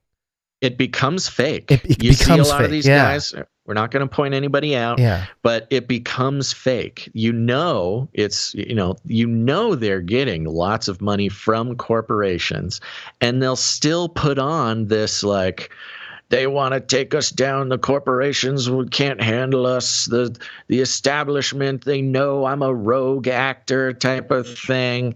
And it's like, well, excuse me, you're getting paid by 4 different corporations to put out your. It's like when, that meme where it's like a guy, he's got the trans flag, a rainbow shirt. Oh, yeah. you know, the I think I retweeted hat, that thing the other pink day. hat. Yeah. And it's like, I'm full a of jabs. radical. Yeah. The government agrees with me. The mainstream media agrees with me. The blah, blah, blah. Everybody agrees with me because I'm a rebel and I'm resisting the whatever. Like, yeah, no, okay. That's obviously very silly. So anyways, people, once in a while, we had a couple comments recently of people just like, oh my gosh, I wish you would just play ads. I wish you would just take corporate money. Yeah. Okay. And it happens every so often. And you know what? That's okay. We understand everybody's sort of trained to have their media paid for by a corporation, which doesn't mean that you're not paying. It just means you're paying with your subtle cognitive manipulation. And that's part of living in the society that we're living in. We are attempting to separate from that system as much as possible, but it does rely on the participation of everybody who sees what we're doing.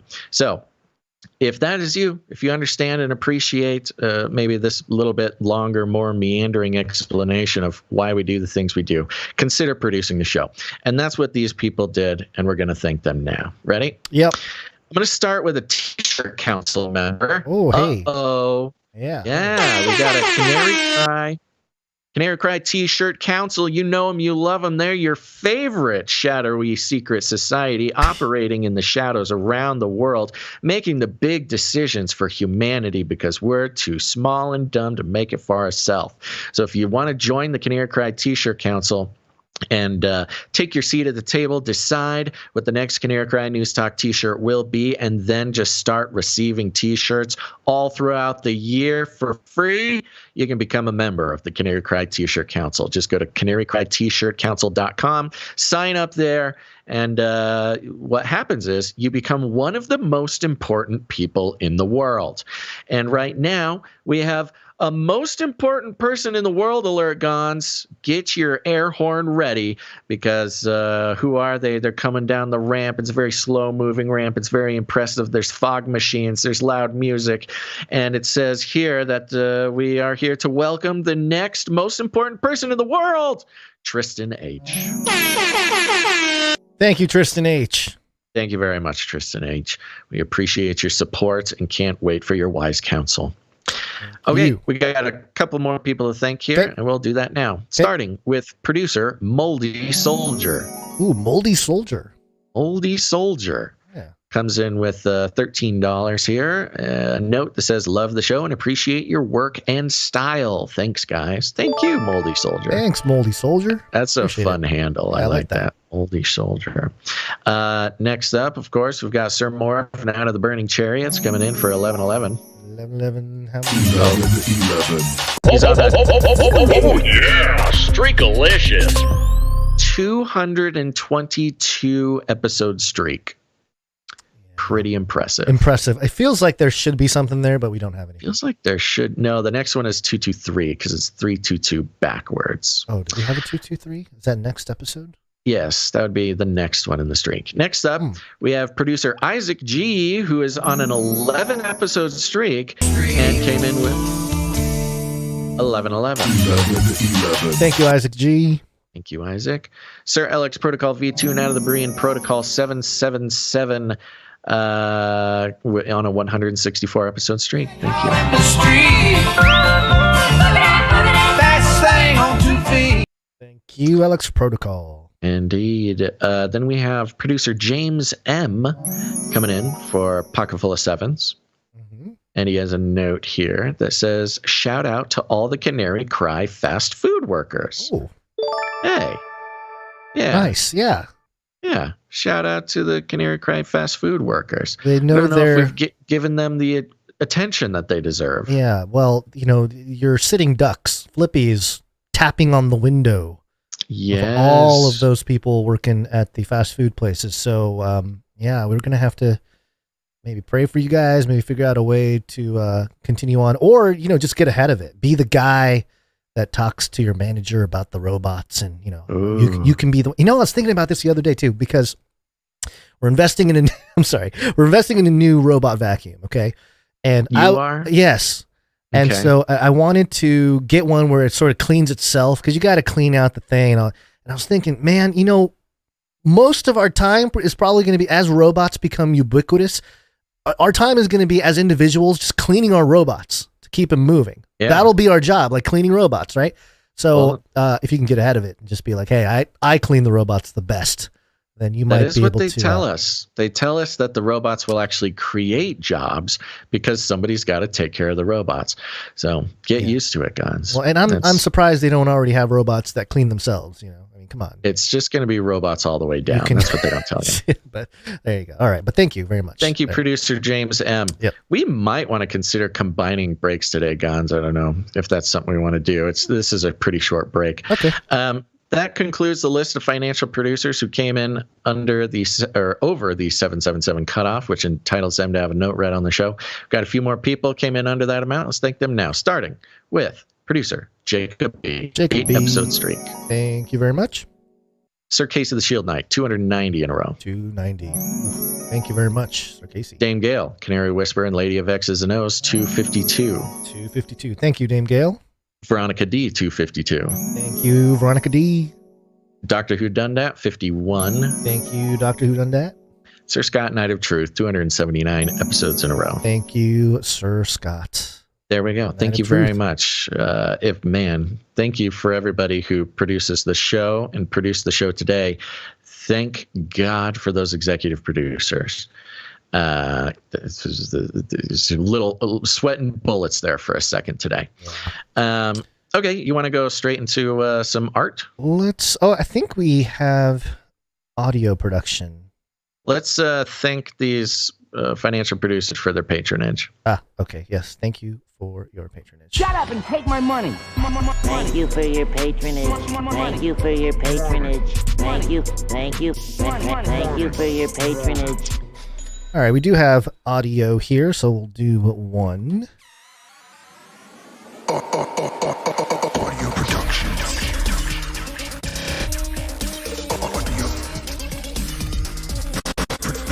Productions. And it is from Jonathan F. Jonathan F.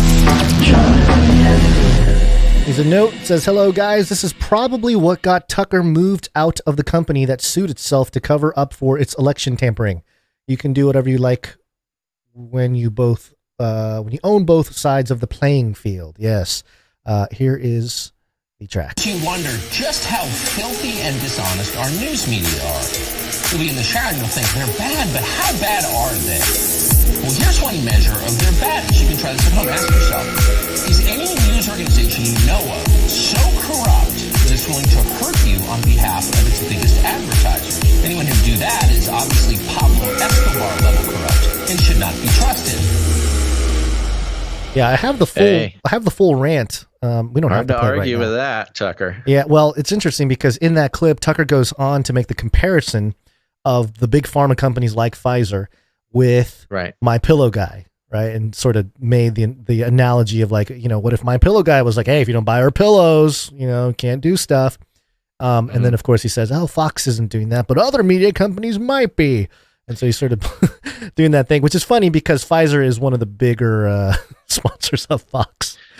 Well, that's the funny thing. And it goes to show the value of the value for value model. Yeah. And the turning away from corporate funding because, a lot of people like Tucker has a pretty good amount of credibility for a lot of different reasons, and it's different for everybody. More Democrats watch Tucker Carlson than watch Rachel Maddow. And that's while he's at Fox, where he's obligated to protect Fox from criticism over corporate issues. Well, now he's not at Fox. He got pushed out. Everybody agrees that this is the best thing that could have happened to Tucker Carlson because now he doesn't have those ropes on him anymore. Yeah. And people, think about Tucker. Okay, however you felt about Tucker at Fox, but now how do you feel about him now that he has no corporate control? In general, people are going to trust him more, think he's better or whatever. You know what I mean? It's the very act of removing corporate support sort of automatically elevates an experience of a commentator or something. Just something to think about. Yep. So, thank you very much, sir, or not sir. It's Jonathan F. Appreciate you. And yeah, this is this is the part that people miss when they skip some of the banking parts. Is it stirs conversation, a little bit. Right. It's always content. All right, we also have art. One art, please. First one from Sir Dove. One art, please, from Dove. And where's my Dove art? What happened to my Dove art? Here it is. And Dove speaks and says, peace. For today's artwork, I did another thumbnail duo illustration. Hope you guys like it. Keep doing what you do, and I'll keep praying for you. And it's Dove. Love it. Thank you so much, Dove. We've got we've got Basil and Gons in the style of the Super Mario Brothers. Yeah. On the left, we've got the Luigi-clad, googly-eyed Canary Basil. On the right, we've got the Gons Mario rendition. Let's go. You're looking a little like Cholo there. It's kind of how dare you? Very special vibe. Uh-huh. Well, it's funny. I was just having a conversation with my daughter, my 6-year-old, and she was saying like, "Hey, you can be Luigi, with Mario Luigi," and I was like, "No, I'm Mario," and she goes, "No, my brother's Mario, 2-year-old brother," and I said, "Well, I want to be Mario," and so now I have proof that I am Mario. Thank you, Dove. I can just shove papers in front of my 6-year-old, be like, "Look at this proof." Papers. Proof. I'm sure you'll show her on the phone. I saw the Mario movie, the new Mario. Oh, you movie. did? Is it something a 6-year-old can watch? Yeah, it's almost exclusively for 6-year-olds. They made no attempt whatsoever to make this watchable by adults. Oh, great. I was very surprised. Okay. Because I thought the whole thing about it was like, oh, millennials will love this. We'll make the, Right, the nostalgia. With these kids' movies. Yeah, with these kids' movies, they always put something in there for the adults. Right. Make it funny or something. No, nothing. It was pretty rough. Really? Pretty rough experience. I mean, it is just sort of like the mindless colors and shapes that like you need to have your kid pay attention to something for an hour and a half. But yeah, almost no redeeming value for adults, with the exception of they stuck a whole bunch of video game Easter eggs in there. Yeah, there you go. But they're so, I don't know. It just didn't too do obscure? it for me. No, too obvious. Oh, too obvious. Okay. Like kind of the fun thing, like Ready Player One, stuff like that. Yeah. They put video game Easter eggs, but they were kind of obscure. Like you kind of had to know. You had to be right. But in this one, there was a bunch of Easter eggs, but it was just like so obvious. I don't know. Okay. It was fine. It was a fine way to spend an hour and a half, but definitely more for the kids. Okay, great. Well, maybe something for me to do later. There you go. Thank you very much, Sir Dove. We have a couple microfictions. Microfiction.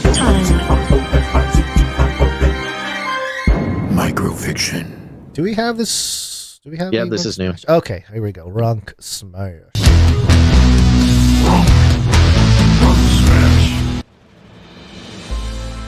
The pigeon drone emits its distress signal, and every robot drops what they're doing and swarms to Mike. The throng of mechanized monsters press in towards him, and it looks bleak. But then he lets out a mighty "Baka!" And the heroes hear and respond.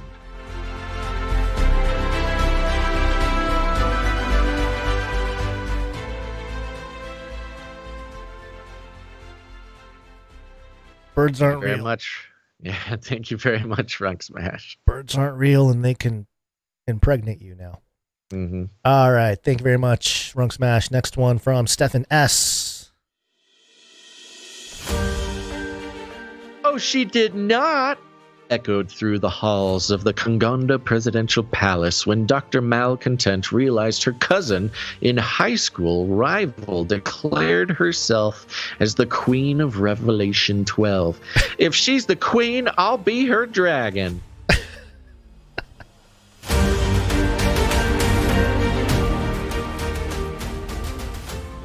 Don't be the dragon at, I think it was Disney World. The one that caught on fire. Went up in flames. Yeah. Artfully subtle. Thank you very much, Stephen S. Thank you, Stephen S. Yep. That's Okay, it. I think that's it. That's everything? it. Yep. There you go. All right. Thank you to all of our producers, whether you came in with your time, your talent, or your treasure. Remember, you can produce the show financially by going to canarycry.support, or if you have an art, you can go to canarycry.art. That's jingles, ISOs, graphic arts, a dance, whatever GIFs. you do. Give it gifts. We need more gifs. Make some GIFs. Send them, head on over to canarycry.art. You can upload them there. And if you have an article you'd like us to take a look at and consider for the show, you can go to canarycry.report there. We had to do this, folks. We have to do it this way because there's too many, and you don't want to end up like Dave. You don't want to end up like Dave and get ignored. So you got to use the portals, use the forms. We love you, Dave. We are unorganized buffoons, and we need it to work this way. So thank you very much. Okay, well, let's get on with the show. Yeah, Are you ready to become cyborg? Oh yeah, I've been noticing a lot of, obviously AI is so big this year, but a lot of cyborg stories as well. This one coming from the New York Times. Why researchers turned this goldfish into a cyborg. Why did you? It looks kind of cool, actually. Yeah, there's a lot of thought that went into this. So the image is of a goldfish with a kind of a plaster looking thing on the forehead and a giant concoction coming out of it. Yeah, can I ask real quick? So for those who are watching the video, look at this goldfish. This is a regular goldfish. He looks kind of like he's grimacing. He's got a gigantic computer chip wrapped in waterproof material, I'm assuming, with a rubber band around it sticking straight out of his forehead. It's like as big as he is. It basically doubles the size of the goldfish.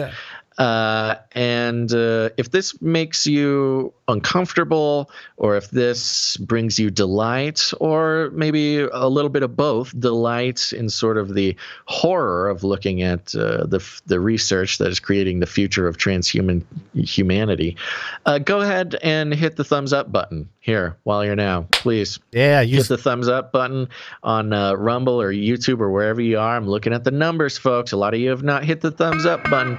Do it. It helps us out. Thank you so much. And you can always take it away later, but do not let another second go by without hitting thumbs up. On the one hand, this headgear looks like something a cyberfish would wear. On the other hand, it's not far from a fashion statement someone at the Kentucky Derby might make. Okay, this is written by AI. This is written by AI for sure. What the heck are they talking about in this sentence? On one hand, this headgear looks like something a cyberfish would wear. What on God's green earth are you saying? It is a cyberfish. AI, ChatGPT. The New York Times. Oh, man. Printed the sentence, this headgear looks like something a cyberfish would wear. What is a cyberfish, New York Times? And the hyperlink Kentucky Derby, too. That's an interesting take. Okay. Yeah, I mean, the Kentucky Derby reference kind of makes fun. That's fun. Sure. Yeah, I like that. But to start the article with the presupposition of the existence of something called a cyberfish, and it's presented like a joke. You know, they're like, the Kentucky Derby thing is funny. It's a joke. They wear big hats at the Kentucky Derby. Right. It's what's the word I'm looking for? It's structured. It's structured like a joke. Right. On the one hand, the headgear looks like something a cyberfish would wear. Period. That is not a joke, New York Times. Well, although you need to stop laughing. I need to stop laughing. Yeah, I'm going to go search cyberfish. You tell me more. Okay, but scientists didn't just affix this device for laughs. There's more purpose here. Kind of like you writing this article. Yeah. They are curious about the underlying brain mechanisms that allow fish to navigate their world, and how such mechanisms relate to the evolutionary roots of navigation for all creatures with brain circuitry. Quote, navigation is an extremely important aspect of behavior because we navigate to find food, to find shelter to escape predators, said Ronan Segev, a neuroscientist at Ben Gurion University of the Negev in Israel, who was part of the team that fitted 15 fish with cybernetic headgear for a study published on Tuesday in the journal PLOS Biology. A lot of Israel being reported with this type of stuff too, interestingly enough. Putting a computer on a goldfish to study how the neurons fire in its brain while navigating wasn't easy.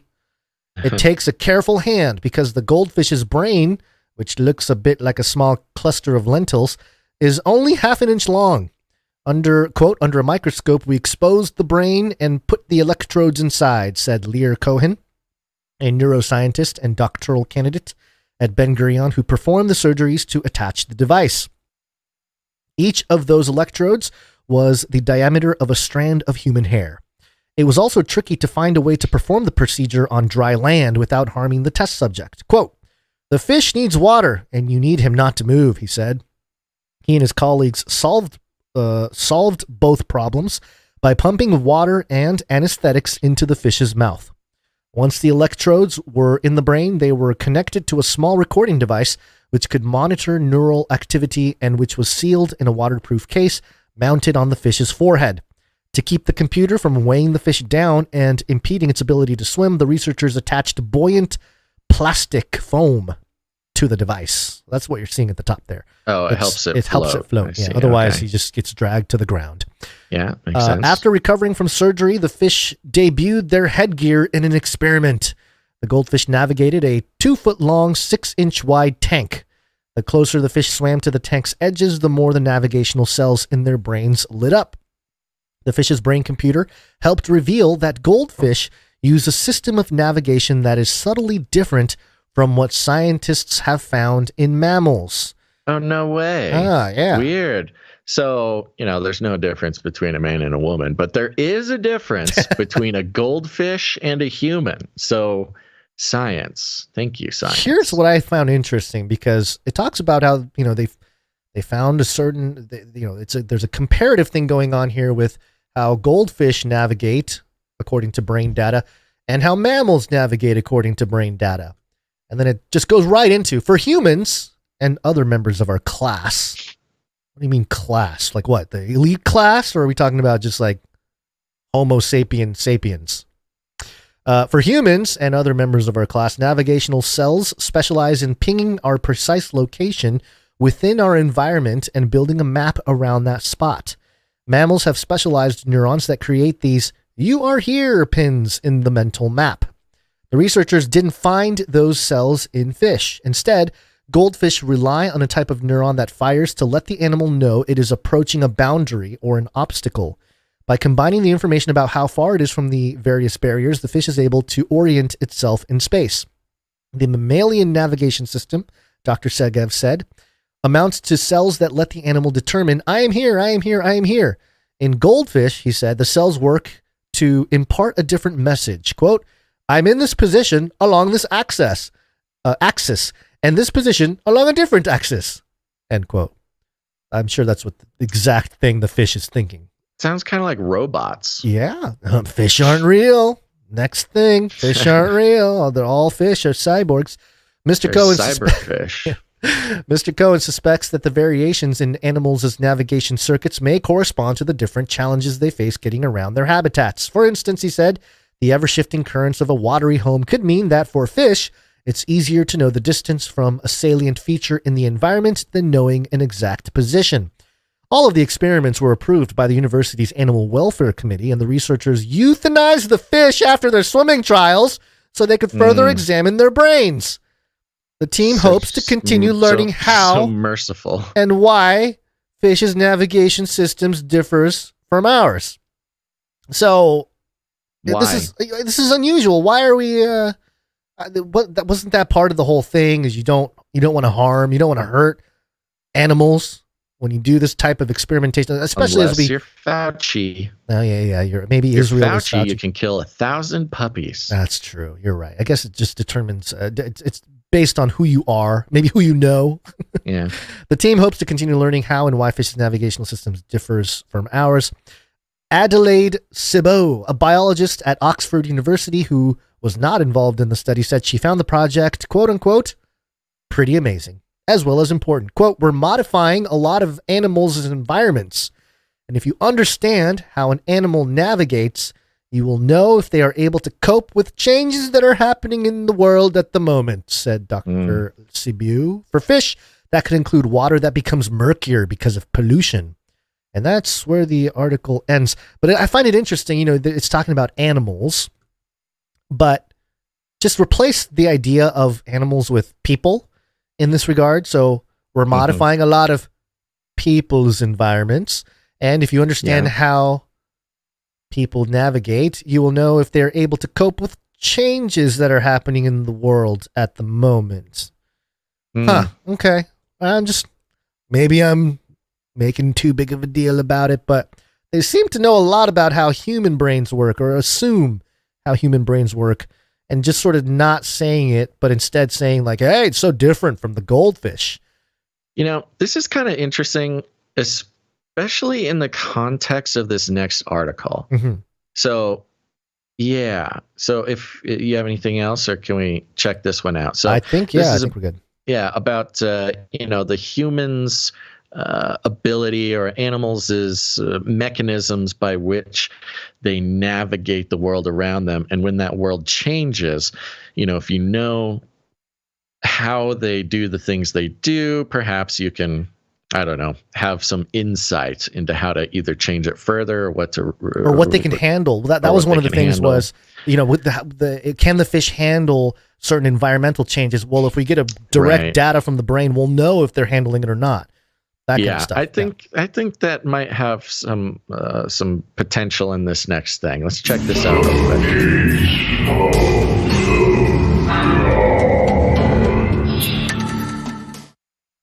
All right, so this article is coming from our buddies over at CERN, and I am simultaneously trying to plug in one of my controllers because my hands are dying in my metaverse.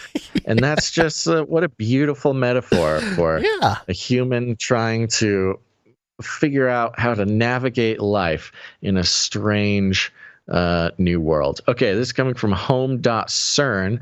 The headline is Computer Security, the symbiosis of your life. You are already sort of a cybernetic symbiote. Neural nets are taking over from regular programming. So you are connected. I wanted to play some background music when you read this. The symbiosis of your life. And look, maybe you're new.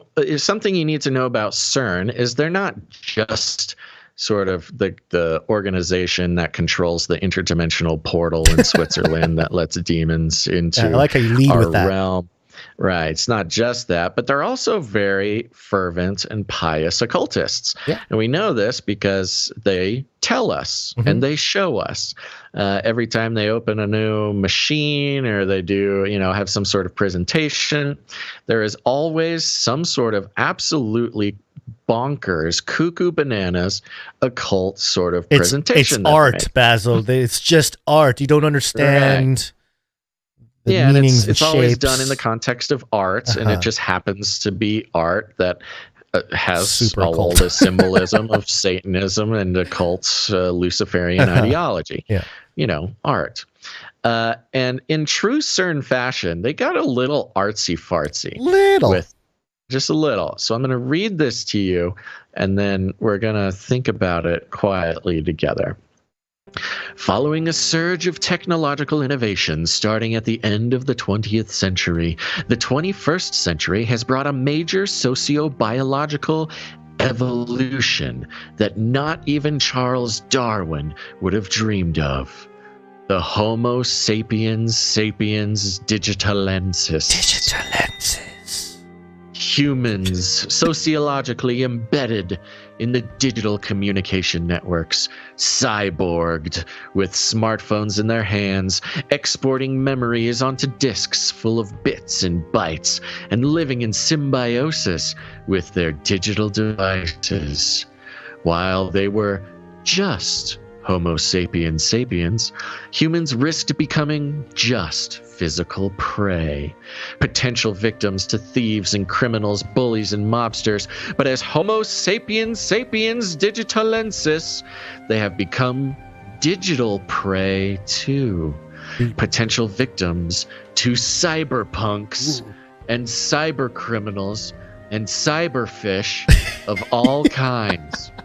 The dark side of the symbiosis of your life. So do you get it, folks? Are you understanding? You are not just a Homo sapien.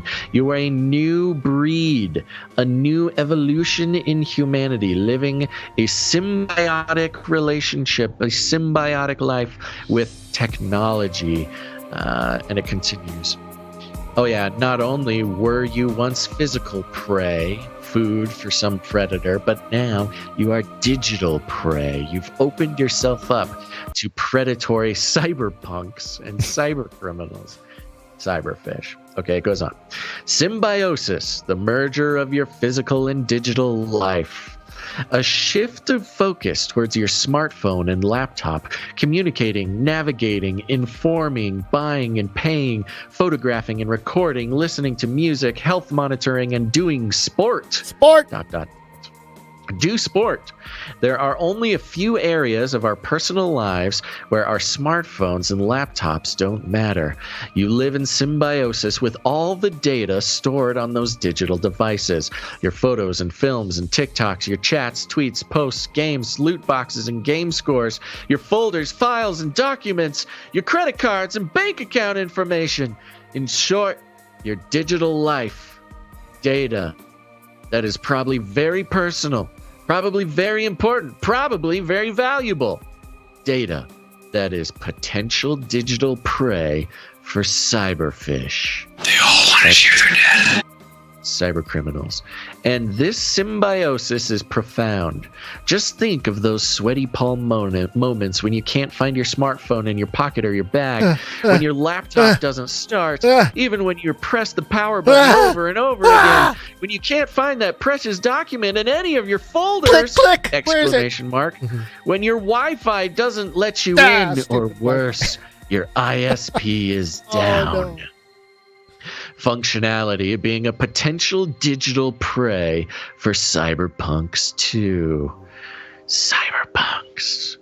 This symbiosis is prey. Okay.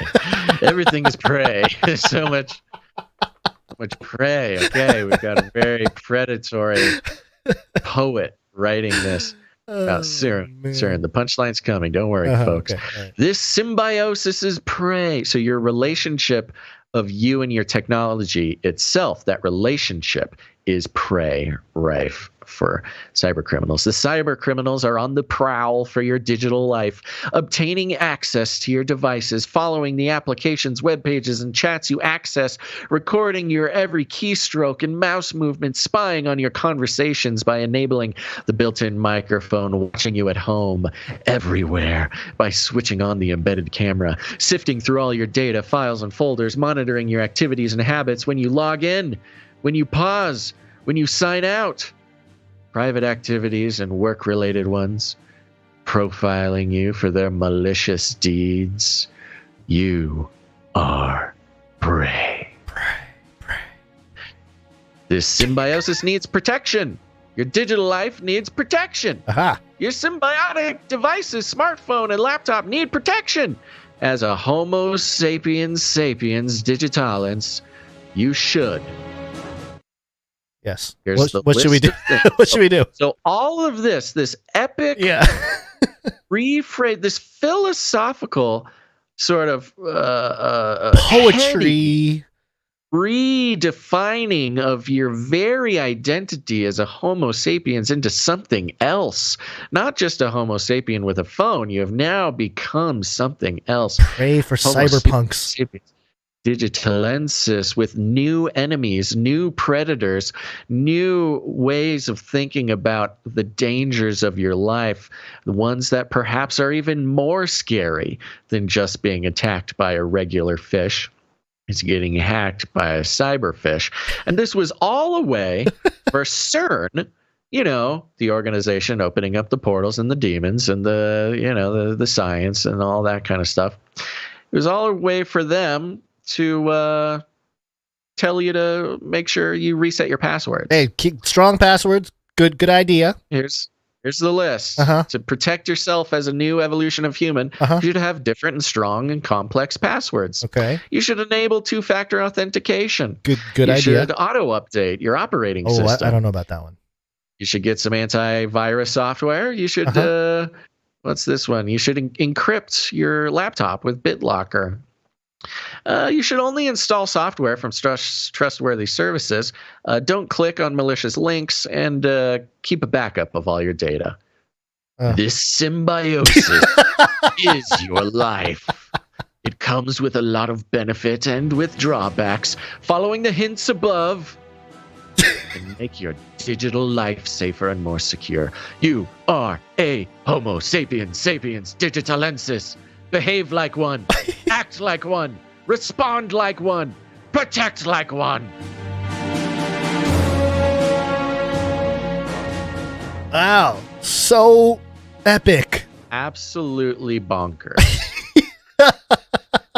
It's almost like shaming you at the end. It's like a spell, It's like casting a spell in order to sell you some cybersecurity software. It's an advertisement. It's so bizarre. It is weird. And, they've always been kind of weird. Yeah. Like we said, they're always trying to be super artsy-fartsy. They're European, so I was going to say, I think the article is written in French. Maybe there's a more natural feel in French when you read this as opposed to English, but yeah. And I mean, the science they do is like literally the most boring science in the world. Right. If you get into it, like technically, right. If you like really, if one of these CERN scientists starts talking to you, you just like immediately fall asleep. Right. But CERN and their entire project is predicated on turning the super boring science into art, which is why they have, they bring in art fellows. They give scholarships. They have in-house artists. Yeah, come visit the location, and they do art in CERN and things like that. Yeah. They have art projects, art displays. They have these very artful. Their spokespeople have a very artful way of talking about, the science that they do in the context of God and the universe and this kind of stuff. That's who they are. Yeah. And I think it's maybe a scientific culture over there in Europe versus the United States, where our entire scientific community is like, stop making art with our science. Stop doing poetry. Stop trying to reword it for no more folk else. songs there. What was his name? I forget. The guy for NIH. Francis. I was going to say Francis Bacon. No, not Francis Bacon. Yeah. It was, Francis. You know the guy. Yeah, the guy. But Puff Goes COVID or whatever the song was. Puff the Magic Dragon, right. But over here with CERN, quite possibly the one organization that'll suck our entire universe into a black hole they create.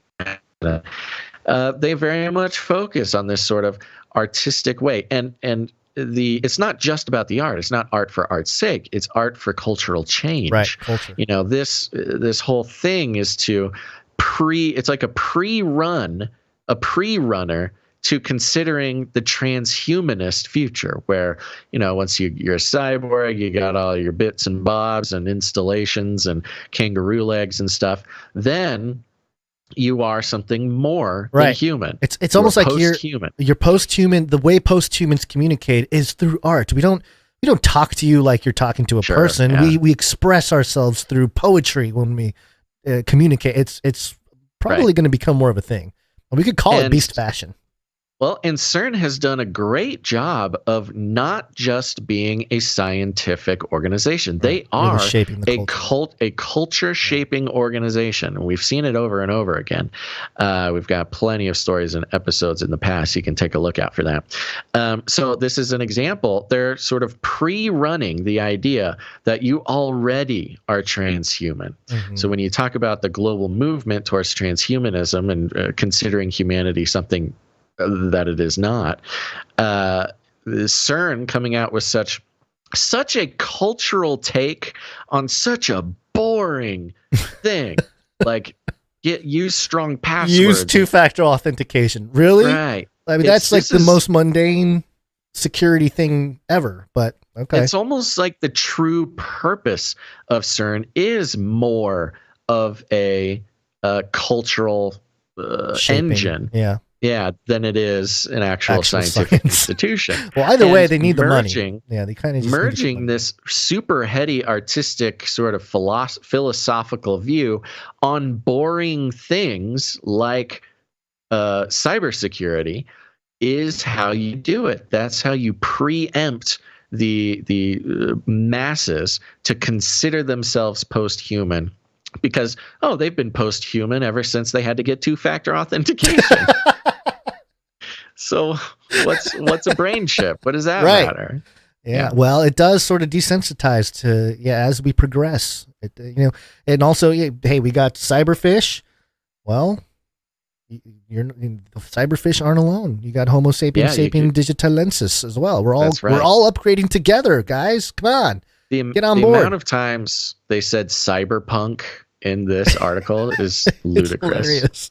Who are these cyberpunk? Is this Klaus? Is Klaus a cyberpunk? He's definitely a cyberpunk. Because this is all setting up for a cyber pandemic as well. You can't have a cyber pandemic unless we're in the cyborg generation. So exactly. It does. It also seem like the agenda of the trans thing is, people aren't talking about it enough. I don't think. I know people have mentioned transhumanism, so have we in the context of all this trans stuff happening out there now. But I think more specifically, it's a cyborg thing too, because it will sort of prompt all these technologies to be used. And it'll happen sooner than you think. It's going to happen real quick. Sooner than you think. It's happening right now. It's happening actively. Speaking of technology and affecting our lives. This is a pandemic of the unvaccinated. Vaccination. Vaccine. I am vaccine. Vaccine, number one way. This might get us in trouble with YouTube. I don't think so. I don't think so. But this is from MIT News. MIT again today. Vaccine printer could help vaccines reach more people. Okay. All right. Great. Getting vaccines to people who need them isn't always easy. Many vaccines require cold storage, making it difficult to ship them to remote areas that don't have the necessary infrastructure. I wonder if that was a problem during the rollout. Yeah, that changed. It changed real quick. Yeah. MIT researchers have come up with a possible solution to this problem: a mobile vaccine printer that could be scaled up to produce hundreds of vaccine doses in a day. The kind of printer which can fit on a tabletop could be deployed anywhere vaccines are needed, the researchers say. Wow.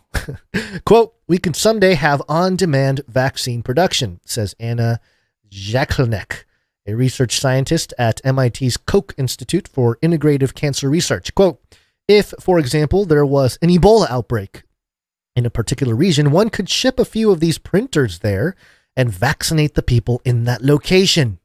The printer produces patches with hundreds of microneedles." Hey, containing it's the microneedle vaccine patches. Containing vaccine. I thought that was a conspiracy theory. I thought that was a conspiracy theory. That's not real. Crazy thing, but okay, all right. The patch can be attached to the skin, allowing the vaccine to dissolve without the need for a traditional injection.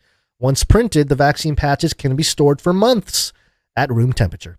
In a study appearing today in Nature Biotechnology, the researchers showed they could use the printer to produce thermostable COVID-19 RNA vaccines that could induce a comparable immune response to that generated by injected RNA vaccines in mice. Jaklnek and Robert Langer, the David H. Koch Institute professor at MIT and a member of the Koch Institute, are the senior authors of the study.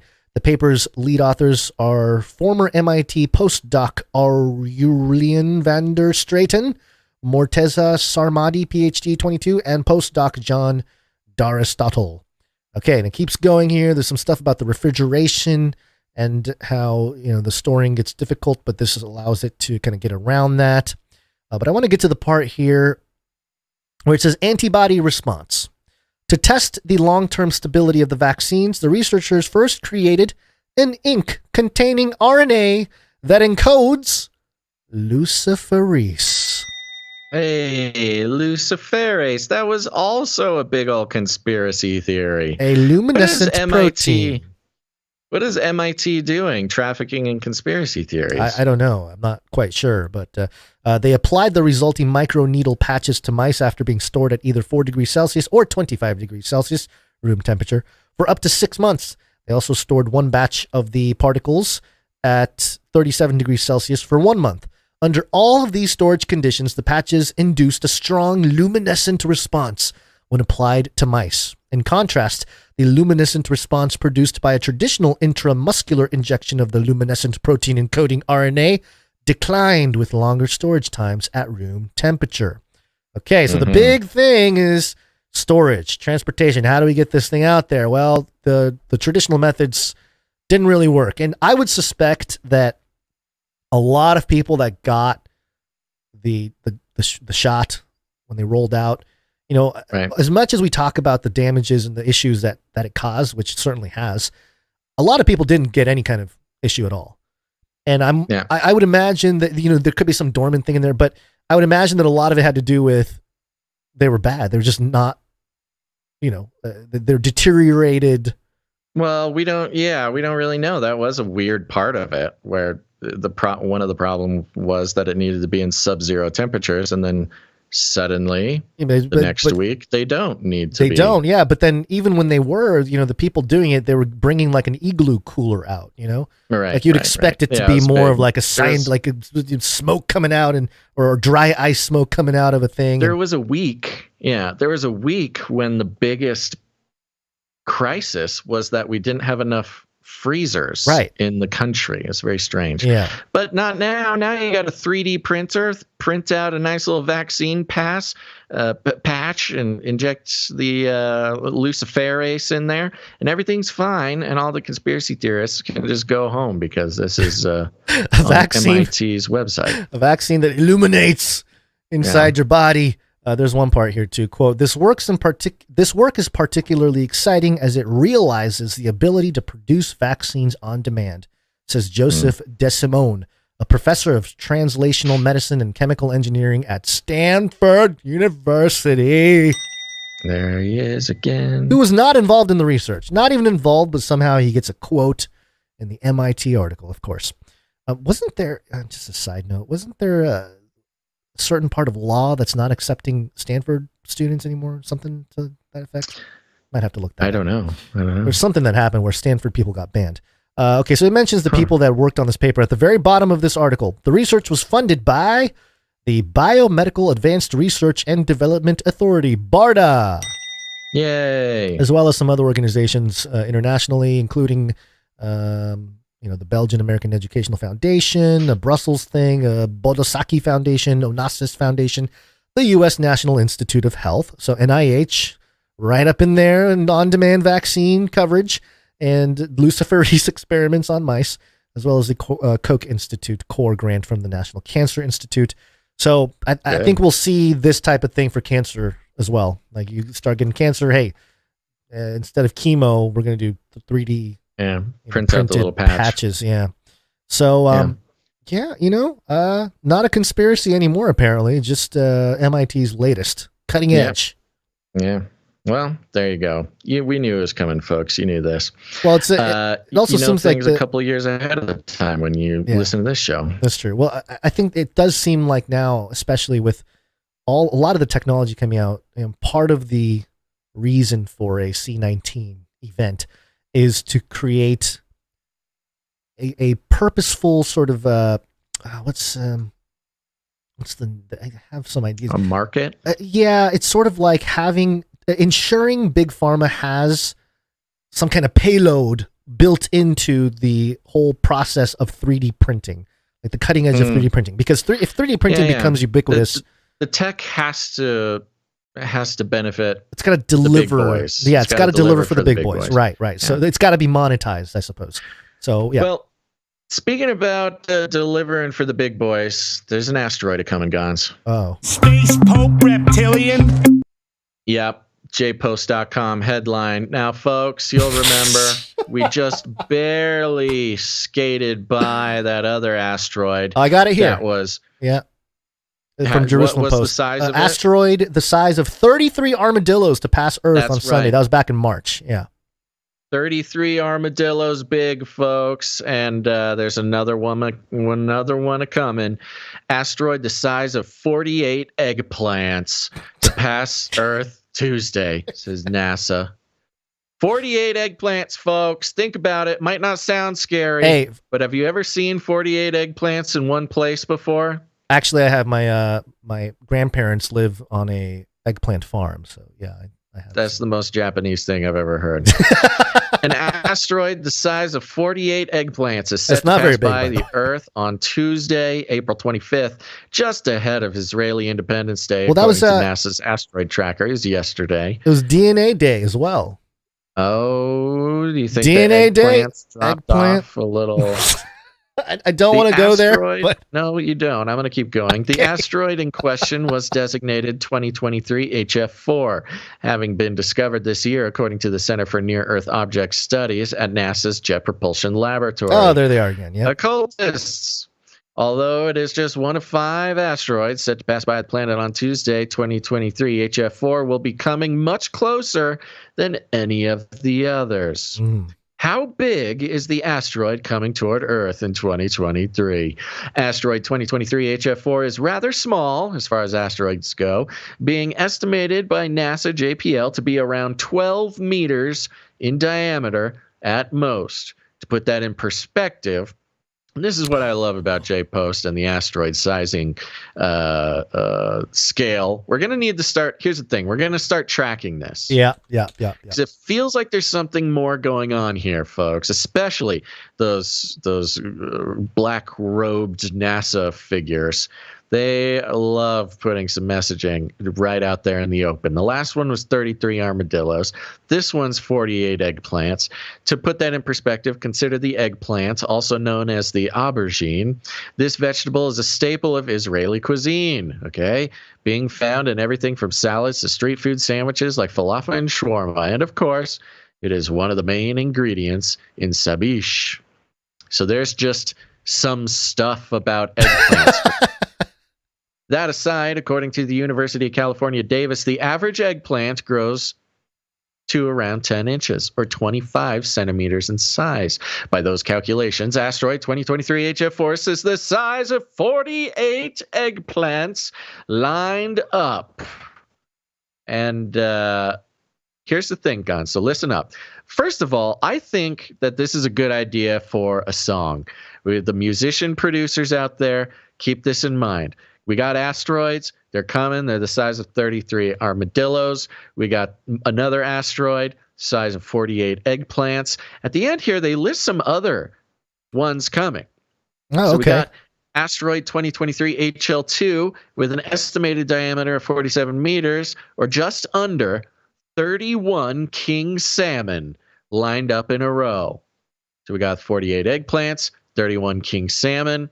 This next one is 26 average height Dutch men. 26 Dutchmen. This asteroid is the size of 26 Dutchmen. Okay? Listen, don't laugh. Why are you laughing? This is very serious business. Our Earth is in trouble. There's another asteroid. It's coming.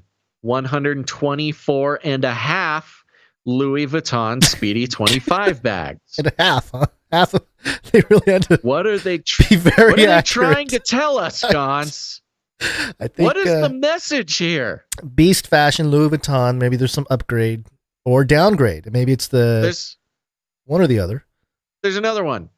Another one coming, and this one's the size of around 50 large cardboard boxes stacked by length. Sounds like my house right now. Moving stuff, packing stuff. There's even more. They put it all together for us, Gons. We remember the Corgi, the Corgi meteor. Yeah, remember that one? Mm-hmm. I forget how many Corgis it was, but it was a lot. It was the size of a Welsh Corgi that weighed as much as 4 baby elephants. That's a big Corgi. Okay, we had some other ones here.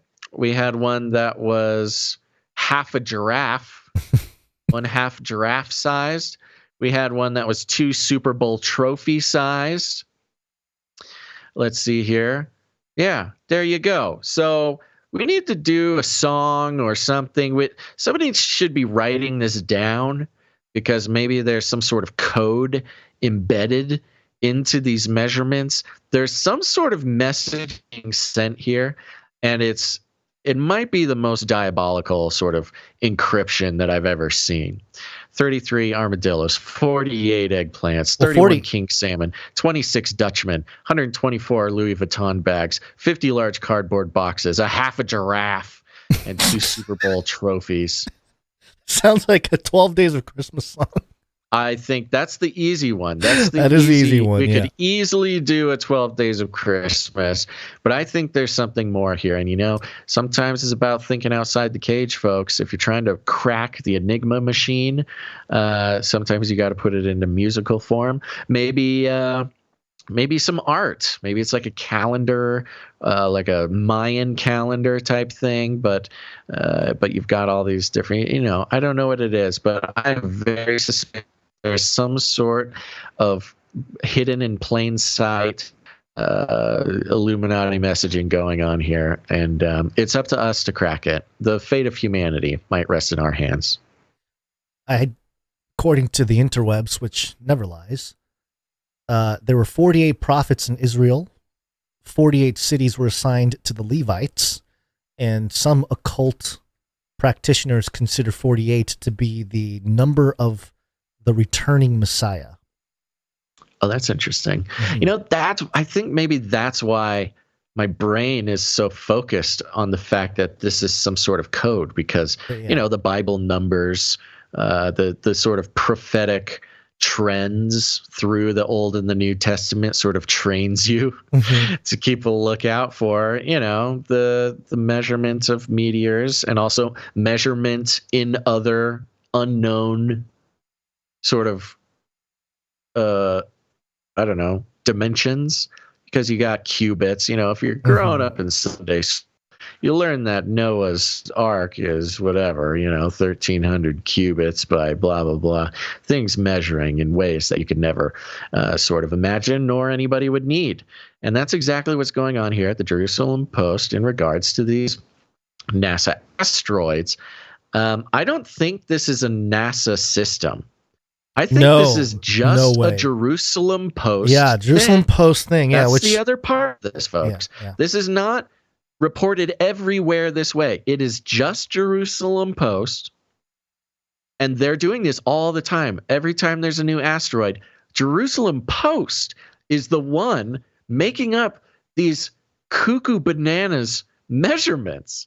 So we know how the mainstream media works. We know there's some messaging going on here. Somebody's in trouble if there's some sort of message getting sent. It and, might be maybe it's a MK Ultra activation code or something. Or some mystic rabbi trying to get out of the system or something. Some Mossad message. Right. If anybody was hiding a message in here, it'd be Mossad. Well, they're in Israel. They're also doing the cyborg goldfish experiments over there too. So I don't know what is going on in Israel, but it seems to be pretty prophetic. Well, here's the other thing too.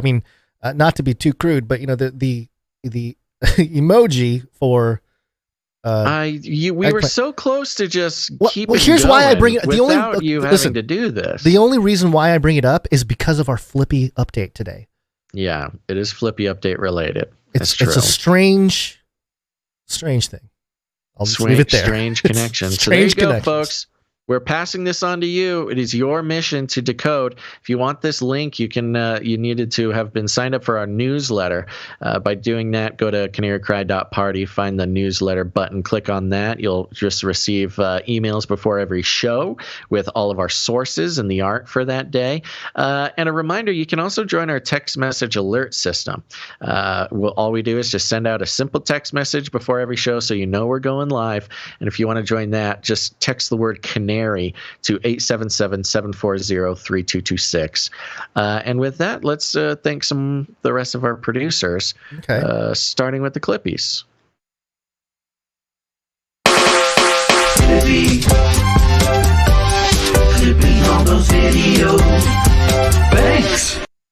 That's right. The Clippies, Emsworth, Fayliver, Jolmes, and Laura, they manage and populate the Canary Cry Clips channel, which you can subscribe to on YouTube and Odyssey, and one of these days, Rumble. We'll tell you when.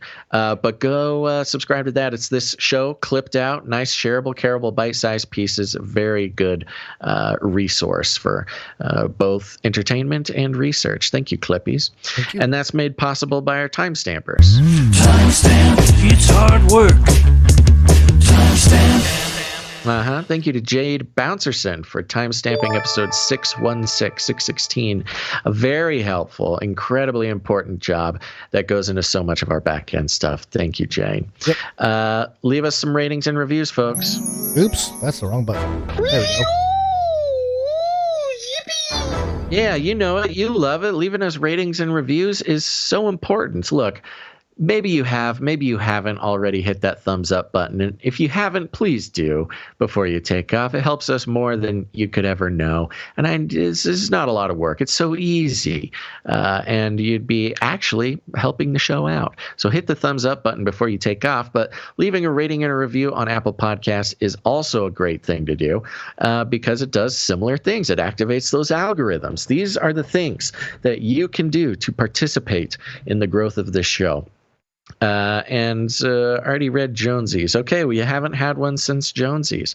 That's unfortunate. But leaving ratings and reviews on Apple Podcasts not only helps other people when they want to learn more about the show, but it tells all the robots, like, hey, let's change the world by showing new people this show. When we get like 5 or more per week, you can see it in the numbers. There's like hundreds of new people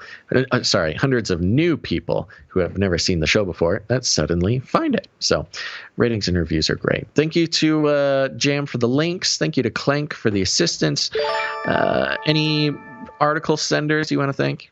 I don't think we had any more. I think the last one was Bibu Zuzu. Slowing down. Everything's slowing down. You know, I've noticed that we haven't month. used a lot of the ones submitted.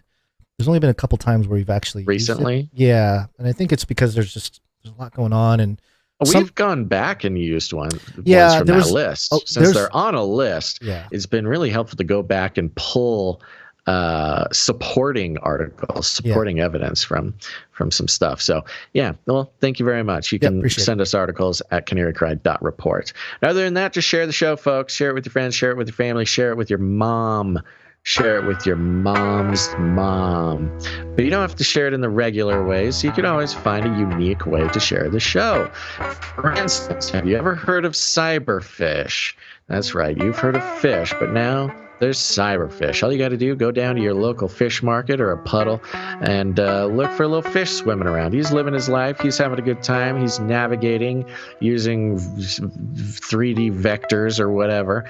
Not like you and I do, but they're fish. They're still God's creatures. But you know what every fish wants and every fish needs is to become a cyberfish. That's right, a regular fish with cyborg elements. Some crazy sort of sadistic scientists put computer chips in these fish's brains. But what you're going to do is you're going to put this podcast straight into that fish's brain. That's going to change everything. He'll be seeing the world in a new light, and that fish will suddenly realize that the mainstream corporate news media does not have his best interest in mind. And then he will tell 2 fish, and they will tell 2 fish, and then 4 more fishes will know.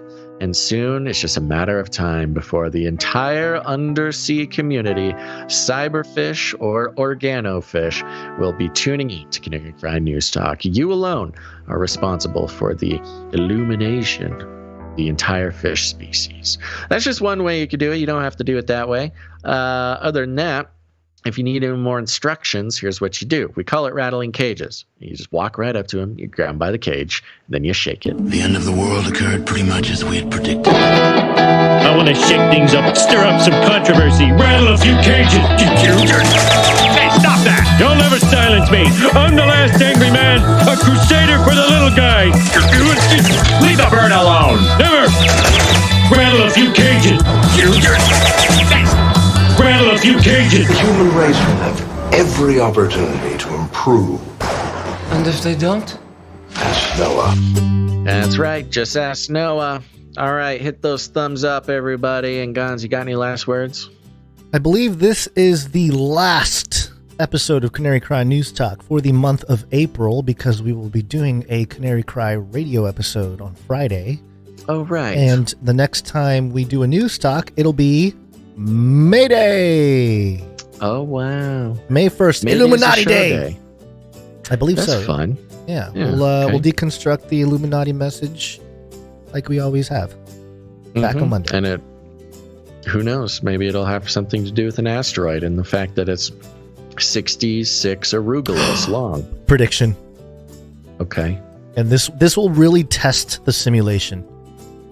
When are we going to get the number of googly eyes? Oh, of the asteroid. Yeah. Yeah. Like 166 googly eyes. It'll have to be a lot more than that. Yeah. 144,000 googly eyes. There it is. There it is.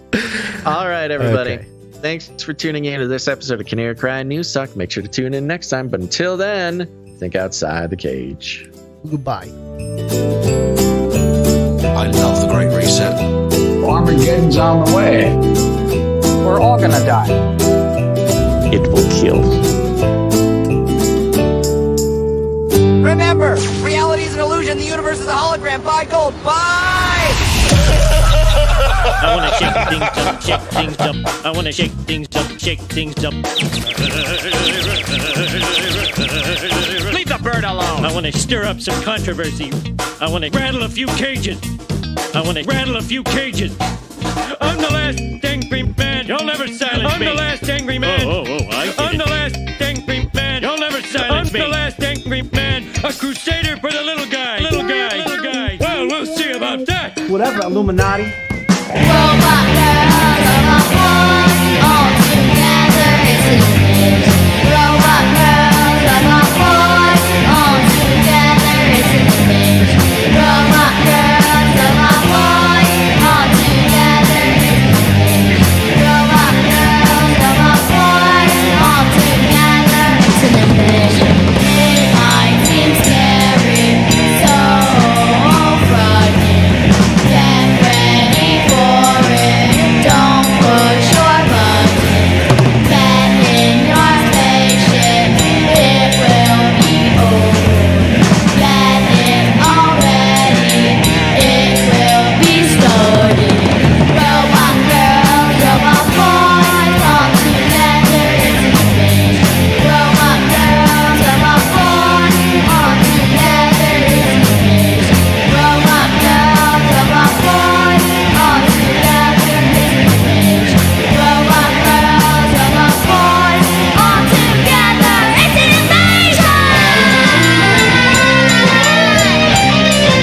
an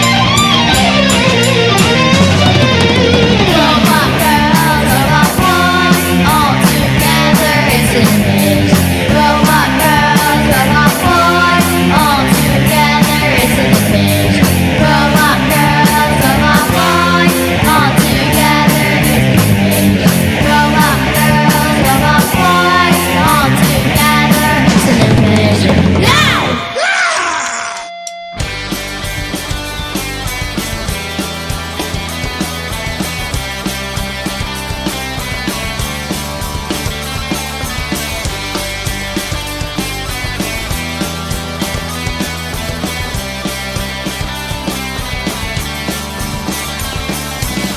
You're moving up with lots of charm.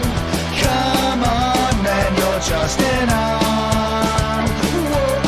Hey, Flippy, please don't take my girl. Flippy, don't take my girl. Hey, Flippy, please don't take my girl now.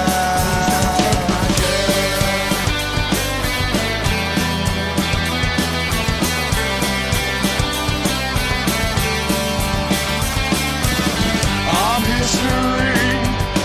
You're nuts and bolts. Perhaps 33 megavolts.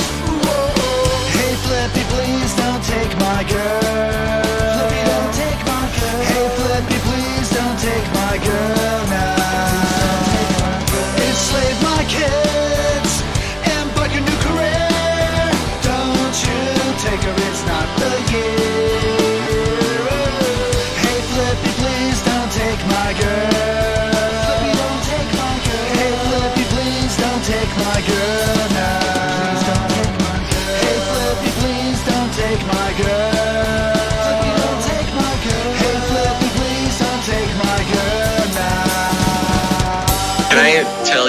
sort of a twisted pleasure that I have.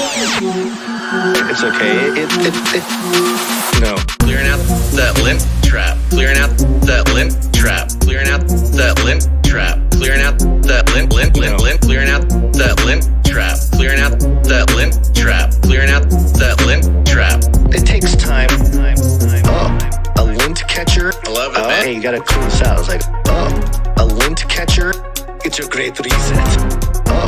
A lint catcher. I love it, man. Hey, you gotta clean this out. A lint catcher. I love it, man. Yeah. I love peeling off that big old lint trap, rolling it into a ball, peeling off that big old lint trap. Just like throwing it in the trash, really. Would be saving this? No. You could knit it into a scarf or something? No. Surely. It's very soft. No. This would make really good fire starter. You are a weird prepper. Hoarder. Like a weird guy, man. Weird prepper. Not normal, like a weird guy, man. Clearing out that lint trap. No. Clearing out that lint trap. Clearing out that lint trap. That lint trap. I know it's gross, folks. A lint catcher. I love it, man. Hey, you gotta clean this out. It's like, a lint catcher. It's a great reset. A lint catcher. I love it, man. Hey, you gotta clean this out. A lint catcher. I love that. I'm constantly having to remind myself, wear a pink shirt for the show. Constantly having to remind myself, save the dryer lint, use it as fire starter, knit a scarf, save the dryer lint. Hit it!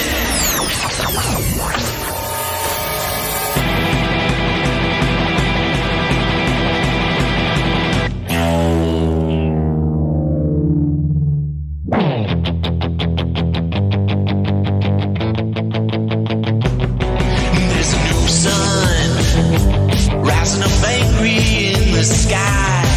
There's a new voice saying we're not afraid to die. Let the whole world make believe it's dying, it's deaf and dumb. But nothing can change the shape of things to come. There are changes lying ahead in every road, and there are new thoughts ready and waiting to explode. When tomorrow is today, the bells be told for some. But nothing can change the shape of things to come. I am Dr. Future with hosts Basil and Gons at Canary Cry Radio, and I invite you to join us as together we experience a future quake.